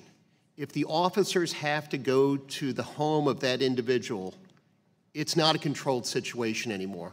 My uncle, my aunt were both law enforcement officers in the city of Baltimore for many years. The worst thing that any police family can ever hear is that their loved one's not coming home. And if you put an agent in harm's way, I don't understand that. So. Thank you, Mr. Arthur. My time, and I yield back. Time of the gentleman has expired. The gentlewoman from Washington, Ms. Jayapal, is now recognized. Thank you, Mr. Chairman, and thank you to our panel for being here. I must say that I have had a challenge listening to our majority witnesses today. I have worked on immigration issues for the last 20 years of my life. I've been on a domestic violence agency board for many years, and I appreciate the testimony of Ms. Piatti in really trying to set the record straight about exactly why we have a division between federal law enforcement, immigration law enforcement, and, between federal law enforcement and local law enforcement. And there is a very specific reason why there are 600 jurisdictions across the country who have actually said the role of local law enforcement is to enforce public safety, not to get involved in federal immigration laws enforcement. And some people don't realize this, but I think it's worth saying again for anybody who might be watching this hearing, and perhaps some of you on the panel, but our federal immigration system is a civil system. It is not a criminal system. It is a civil system. So when somebody violates immigration laws simply for being here without documented presence, that is a civil offense. It is not a criminal offense. And I would like to set the record straight for, I believe it was Mr. Smith who was talking about federal sentencing rates, and I just want to be clear about something. Federal sentencing rates are not a reliable indicator of criminal offenses because more than half of federal prosecutions, 52% in 2016, are for immigration-related offenses that include illegal entry, which is a misdemeanor, or illegal re-entry, which is considered a felony. That has happened over the years as we have criminalized undocumented presence in this country instead of passing comprehensive immigration reform. Now, there is one thing that Ms. Vaughn said that I agree with, which is some things can only be done by Congress. Yes, comprehensive immigration reform is one of the things that can only be done by Congress. And in fact, we had bipartisan agreement for that comprehensive immigration reform in 2013, where 68 senators agreed that we should pass an immigration reform bill because they understand the hypocrisy of a country, that utilizes the labor of immigrants. If you eat fruits or vegetables, you utilize the labor of immigrants. If you stay in hotel rooms, you utilize the labor of immigrants. There are numerous places across this country where you simply cannot wake up in the morning without utilizing the labor of undocumented immigrants that have been building this country. So that would be a solution that we should really move towards. Now, I want to talk quickly about immigration detainers and then ask Ms. Piatti a question about domestic violence and victims of crime. The overwhelming number of sanctuary jurisdictions are not violating the law. Let us be very clear about this. The vast majority of sanctuary policies, if you look at the Constitution in USC 1373, do not prevent citizenship and immigration status information from being shared. And in fact, when we worked on these sanctuary policies in my home state of Washington, my prosecutor, Dan Satterberg, who I'll quote from in a second, as well as our local police chiefs, have been terrific about understanding that their mission is to promote community trust and that they can only do that if they pass policies that ensure that people understand they're not enforcing immigration law, they are trying to protect public safety. And I wanted to read to you what our association, the Major Cities Chiefs Association, stated. Immigration laws are very complex, and the training required to understand them significantly detracts from the core mission of local police to create safe communities.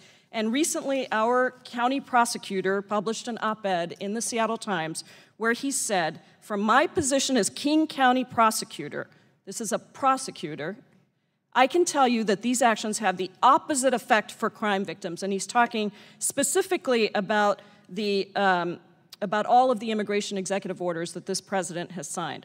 And here's what he said: when victims of crime are afraid to trust police and the courts, the only winners are violent people, because our top mission is public safety. This crackdown, in quotes, is an immediate and serious concern to those of us who work to protect our residents. So, Ms. Piatti, could you tell me, in your opinion, is local law enforcement qualified to act as immigration enforcement agents? The time of the gentlewoman has expired. Ms. Piatti, why don't you answer her question? I'll answer quickly, Chairman. Thank you. I don't believe they are. Thank you, Congresswoman, for asking the question. The immigration code is huge. Some compare it to the tax code in its complexity and diversity of issues it tackles. Just like I wouldn't ask my doctor to fill out my taxes, I don't want the person who's in charge of my safety to be also spending his time worrying about the immigration law. Immigration law should be enforced by the federal government, not by our local police. Thank you, Ms. Piatti. And Mr. Chairman, if there's no opposition, I would like to introduce for the record the statement from our Supreme Court Justice, on this issue in particular, as well as an additional statement from our, just that statement. Without objection. Thank you. Gentleman from Idaho, Mr. Labrador. Thank you, Mr. Chairman, and thank you to each of the witnesses for being here today. Since being elected to Congress in 2010, I've consistently advocated for some form of immigration reform. And I've consistently advocated for achieving immigration reform by addressing each aspect of our immigration system separately and in order that makes sense to the American people.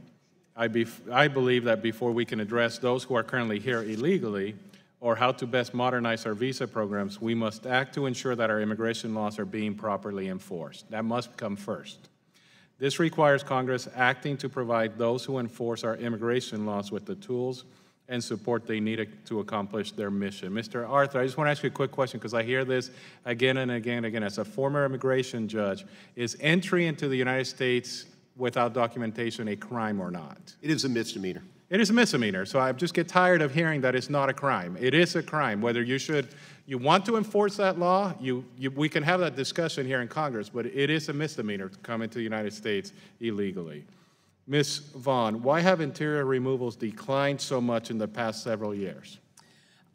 Because of deliberate policies that were put into place by the Obama administration to greatly restrict the types of cases that ICE officers could pursue for deportation, and that exempted according to one former ICE official, 99% of illegal aliens who were here.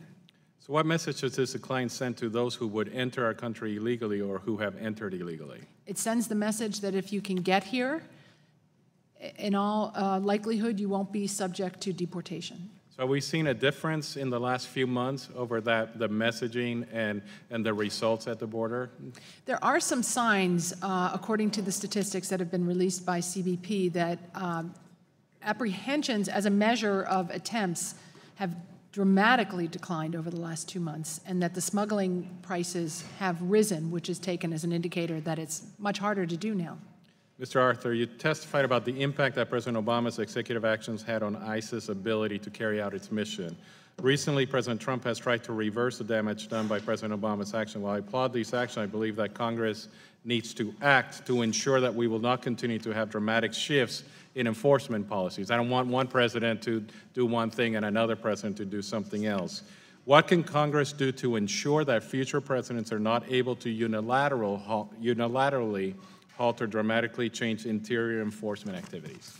Any amendment to the Immigration and Nationality Act would limit the ability, would have language in it, mandatory language that would limit the ability of any future president to do something other than what it is.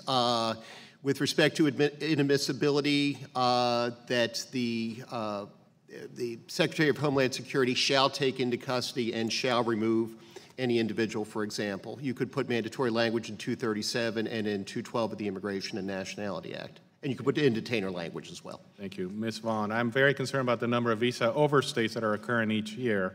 We need to have a system to track individuals who come here on a visa and ensure that they leave when their visa expires. What roadblocks have you seen to implementing a functioning tracking system? The lack of will on the part of the federal government to move forward with it. We got the entry part at airports and seaports done very effectively, but there simply has not been enough interest in completing the system. Thank you. Sheriff, in your testimony, you discussed your participation in Section 287G program. Was the training your department received sufficient to be able to effectively assist ICE? We're in the process, Congressman, of sending our people to. They'll be going within a couple of months, but I built an immigration detention facility at my complex in Dartmouth, so I've been housing illegals for over 8 years. Okay. Do you have suggestions on how the training could be improved? Do you have anything as you've gone through the system? Well, I think the training is critically important. The federal government does cover the costs, and that's the biggest part for any jurisdiction, is making sure that the costs are covered, because we do have in our state some legislators who are attempting to prevent us by legislation from even participating in 287G, suggesting that our staff work for the state and therefore we shouldn't be doing that, which would be contrary, and I think the committee needs to know this, that if we're going to suggest we can't work with ICE, then what happens to our federal task forces? I have people full-time on FBI task force, DEA. We have people that need to be out there every day sharing the information and making sure we put our best foot forward to get these criminals off the street. Are those task forces making your communities more safe or less safe? More safe. Thank you. I yield back. The time of the gentleman has expired. Gentleman from Rhode Island, Mr. Cicilline. Thank you, Mr. Chairman. As Sheriff Hodgson said, public safety is our most fundamental responsibility. And it's precisely because of that that community-oriented policing policies must be protected, as they are vital to public safety, because law enforcement rely on trust and cooperation from all their community members, including immigrants, to help prevent, solve, and prosecute crimes. Local law enforcement agencies are in the best position to decide which community trust policies work best for the individual localities, and that's why many cities have adopted policies that allow immigrants to come forward and seek the assistance of the police without fear. As my former chief said, and many chiefs across the country have said, the single most powerful tool a local police department has is the trust and confidence of the community. President Trump's immigration crackdown, which is strong-arming local government, has created a climate of fear and uncertainty that has already begun to undermine public safety. The administration's large immigration enforcement operations and attempts to force local police to do the work of ICE are making immigrants, both documented and undocumented, afraid to leave their homes, go to the grocery store, and send their children to school, as well as to help local law enforcement in fighting crime. There are also reports that domestic violence and sexual assault crimes victims are afraid to report these crimes for fear of being apprehended themselves.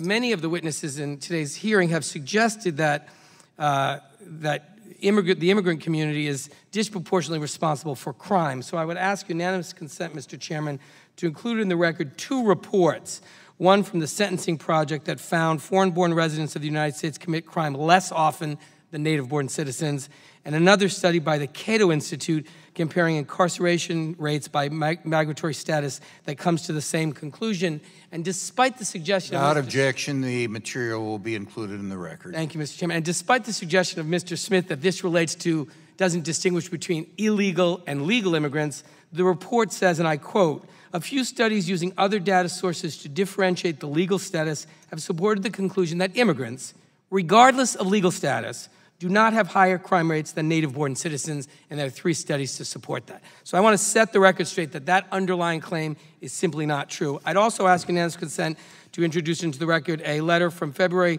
28, 17, signed by a number of law enforcement leaders across the country criticizing the shifting of the burden of federal immigration law onto local law enforcement agencies. Without objection, that will be included as well. Thank you. And Ms. Pite, I'd ask you, hundreds of law enforcement agencies throughout the United States have adopted community trust policies. These agencies, everywhere from Michigan to California to Ohio, report that such policies, far from increasing crime, actually reduce it. And recent comprehensive studies have supported these claims statistically, showing that community trust jurisdictions are demonstrably safer than their counterparts. So why is that? Can you help us understand why communities where these trust jurisdictions are actually protecting our constituents and providing safer communities, less crime, why is that happening? Thank you very much, Congressman. I think you actually said it yourself. You said that the former chief in your jurisdiction indicated it's really that trust between the community and the police officers that allows for thorough reporting by victims. It allows for cooperation as witnesses. It allows for investigations into community, knocking on doors and finding those witnesses who want to respond and offer what they've seen, what they've heard. There's really no way to prosecute and investigate crime committed by anyone, whether it's a citizen or a legal immigrant or an undocumented immigrant. There's really no way to prosecute crime without participation of residents in the community. And so that trust is the #1 thing we're looking for. And you made some reference to an example of a case in which there had been someone who was murdered who, without the presence of 2 witnesses. Mm-hmm. Are there other instances that you're aware of around the country where individuals have either been unwilling or unable to come forward because of their immigration status? And how do you think the Trump policy or the Trump administration's policies are making that either more likely or less likely to happen? And what's the impact on the safety of our communities as a result? Thank you, Congressman. Yes, I am aware of a number of cases around the country that really resonate with what I was sharing earlier. I would say that one of the things that happens is that when a person is afraid to come forward and report crime or share information as a witness, we really, our hands are tied behind our back in terms of investigating. We also don't then have a lot of media reports, for example, about those individuals because, as stated, they are too afraid to come forward. And so we don't get the splash that we might get otherwise in these situations. I do know that in El Paso, when there was an ICE pickup of a woman while she was receiving her protection order, a message was sent loud and clear across the country, especially to survivors of violence. If you use the criminal justice system to report the crime committed against you by an abuser, if you pursue what our system is here to offer, which is a protection order, safety for you and your family, you could be a victim of an arrest by ICE in that moment and possibly deported. And so that had a very significant chilling effect that our national hotlines, our national advocates, and coalitions across the country that work on domestic violence have been reporting in the last month and a half or so, a very significant drop-off. Mr. Chairman, I would just say that... the gentleman's time has expired. The gentleman from Louisiana, Mr. Johnson. Thank you, Mr. Chairman. Thank all of you for being here. I know it's been a long day. We're almost done. Sheriff, my first question's for you.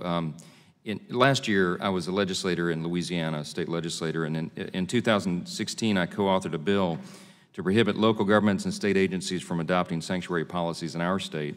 We were going to penalize them by taking away their ability to borrow money for certain projects from our state bond commission unless they complied with the federal law. Ultimately, what happened down there was quite a saga. Our Democrat governor, with the assistance of a few local law enforcement officials in the New Orleans area, killed our legislation.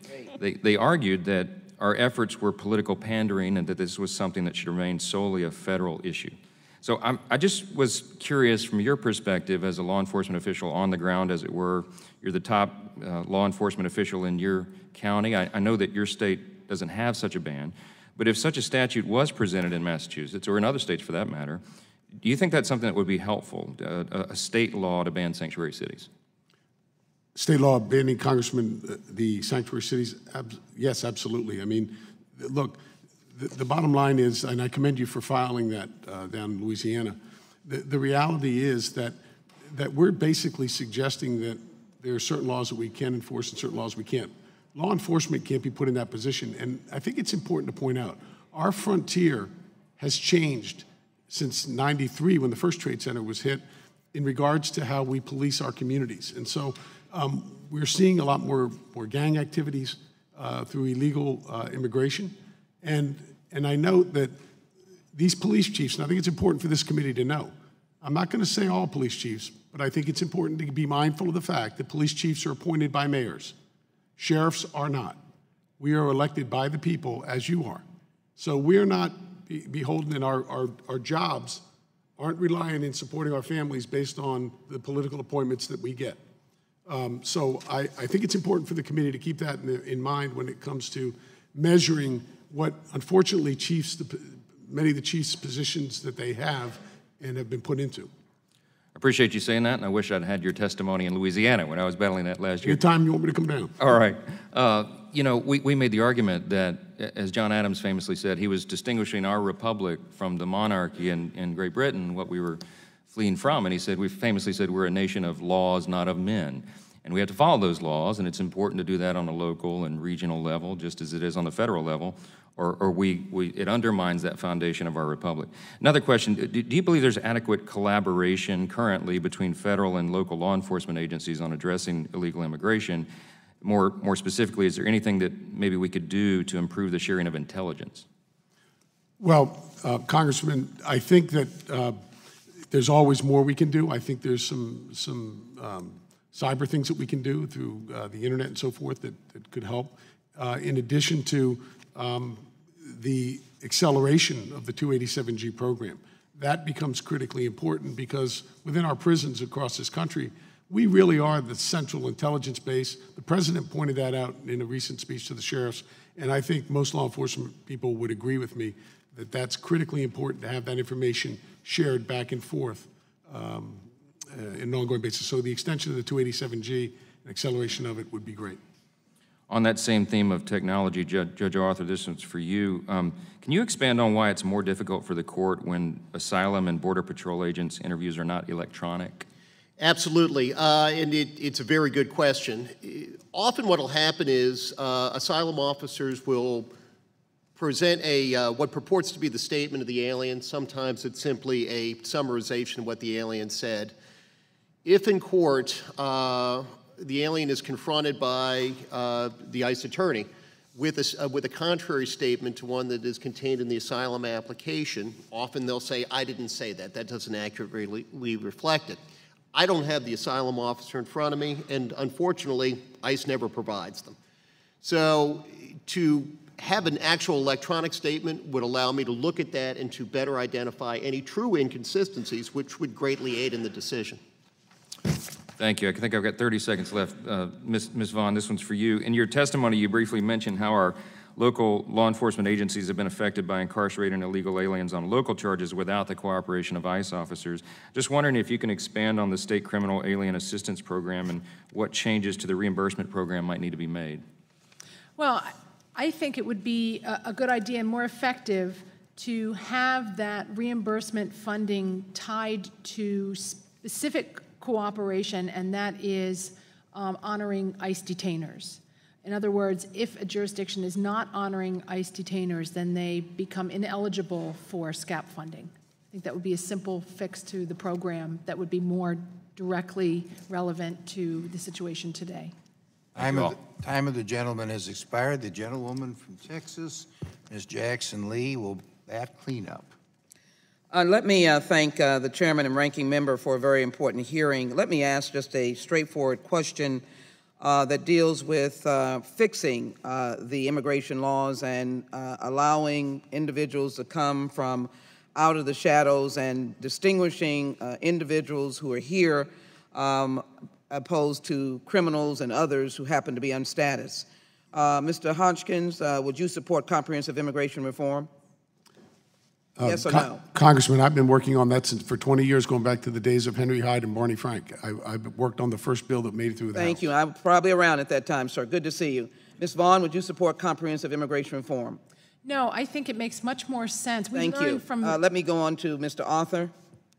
I would probably recommend enforcement of the immigration laws. Would you support comprehensive immigration reform? It takes into account enforcement. If you look at the concept of the Gang of Eight, it takes into enforcement. Would you support it? I would have to look at the particulars of any legislation. Ms. Fayo, let me. Piatti, yes. Yeah, yes. Yes, Congresswoman, I would support it. Thank you so very much. Let me quickly move forward on my questioning. All of us were appalled at the killing of Kate Steinle and others who have suffered. But if we were to correlate that tragedy to high crime work with non-status people, as Republicans have tried to do, San Francisco then would have a high murder rate. And as of 2015, there was no rise in San Francisco's murder rate in the 26 years it has had, in quotes, a sanctuary city. In fact, the city's murder rate has fallen to its lowest level in decades, which I think is a very important point. The other point is that I would ask a yes or no question. Do you think in the context of unstatus that we're trying to deport the bad hombres that President Trump said? Is that, Sheriff, what your focus would be, the bad hombres? Yes or no? That's exactly what the priority is. Thank you. Ms. Vaughn? According to the Department of Yes or Homeland no? Security, there are about 2 million criminal aliens Ms. in the country, Arthur? and we should make them the top of the priority for deportation. Of course, you know, others are appropriate to deport as well. Mr. Arthur, I'm so sorry. In my court, Ms. Jackson Lee, I would see many individuals for a long period of time. I would see individuals who had committed serious domestic violence So you would think that the bad elements should be the top priority? The bad hombres. Unfortunately, I saw those people disappear from my court, and I don't know why. But so yes, I think that we should definitely remove individuals who commit serial drunk driving offenses, like the chairman spoke about. All right. Horrible Thank you so very domestic much. violence offenses. Piatti, Sure. your view of that? Yes, thank you, Ms. Congresswoman. I certainly. And I'm only rushing because I want to ask you a lengthier question. So it's just yes or no. Do you think it should be focused on the bad hombres that should be deported? I think we should be focusing on those with serious criminal violations. Yes. Thank you so very much. Thank you. I'd like to offer into the record this comment. Trump supporter thought president would only deport bad hombres. Instead, her husband is being deported. Months later, after she voted, Roberto Burstein, her husband, a successful businessman, respected member of his Indiana town and father of 3 American-born children, languishes in a detention facility with hardened criminals as he awaits his deportation back to Mexico, the country he left in 1998 when he entered the United States illegally. I ask unanimous consent for that to be put into the record. Without objection. Thank you. I also ask unanimous consent to be put into the record the statement of the Travis County Sheriff's Office policy on cooperation with the U.S. Immigration and Customs Enforcement to negate any suggestion that the so-called sanctuary cities label is that cities are not cooperating with ICE. I ask unanimous consent to put that into the record. Without objection. And I also ask to put into the record this statement from the constitutional lawyers that this is unconstitutional. The order by Sessions and the President of the United States to penalize cities and deny them their money. I hope one of them will sue. I ask unanimous consent. Reserving the right to object, who are these constitutional lawyers? I'm losing my time. I will pull that back. May I ask a question of Ms. Piatti? Reserving the right to object, I'd like to find out. I don't. Are you going to give me extra time? I have a question for Ms. Piatti, Mr. Well, Chairman. just to answer my question, you've been asking. There is a long list of, how many is it, staff? How much? No, they're more than that. They said they're representing 292, and they're from UC Irvine, University of San Francisco, Denver, and SMU, Dedman School of Law, Southern Methodist. And there are 292. I can get those names. They're not attached to the letter right now. The ranking member says she has already put that in the record. Thank you. And may I ask my question? Will you withdraw your unanimous consent request? Yes, Mr. Chairman. Okay, thank you. May I ask Ms. Piatti the question, please? Well, I ask unanimous consent the gentlewoman from Texas be given an additional minute. I thank you, Mr. Chairman. Ms. Piatti, I am very familiar with the center. I think you know Marty or down in Texas, and we've been very close working on it. I think it is very important to reemphasize how lives can be saved when we give the opportunity for individuals who are unstatused to feel free to report threats that not only can jeopardize the lives of the significant other, the spouse, the girlfriend, but the children in that home or in that context.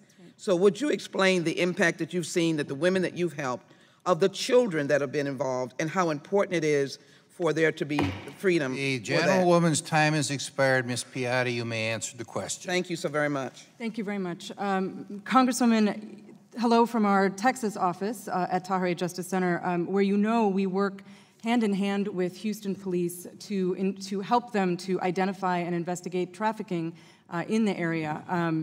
Our work there, I think, has been pioneering in attempting to bring trafficking as a crime under some kind of control.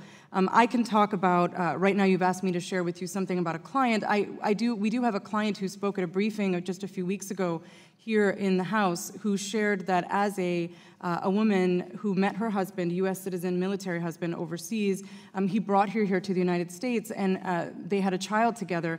Their son was autistic, and the son was witnessing physical and emotional abuse in their home and was struggling significantly. She was afraid to contact law enforcement because her husband continued to say to her, I'm a citizen and you don't have status, and if you call the police, you'll be deported, and then our child will be with me, and you're out of luck.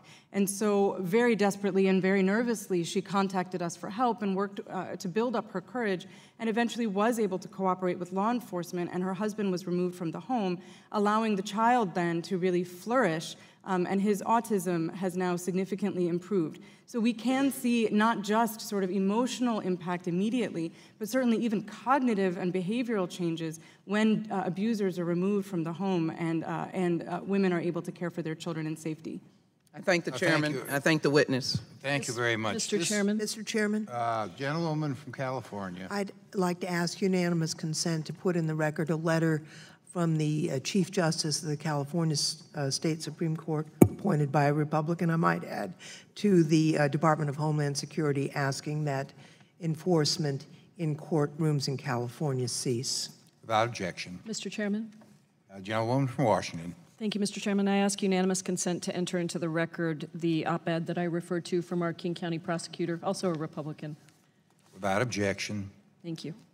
I guess this shows that we Republicans aren't like the Rockettes. That's right. This concludes today's hearings. Thanks to all of our witnesses for attending. Without objection, all members will have 5 legislative days to submit additional written questions to the witnesses or additional materials for the record. And without objection, the hearing is adjourned.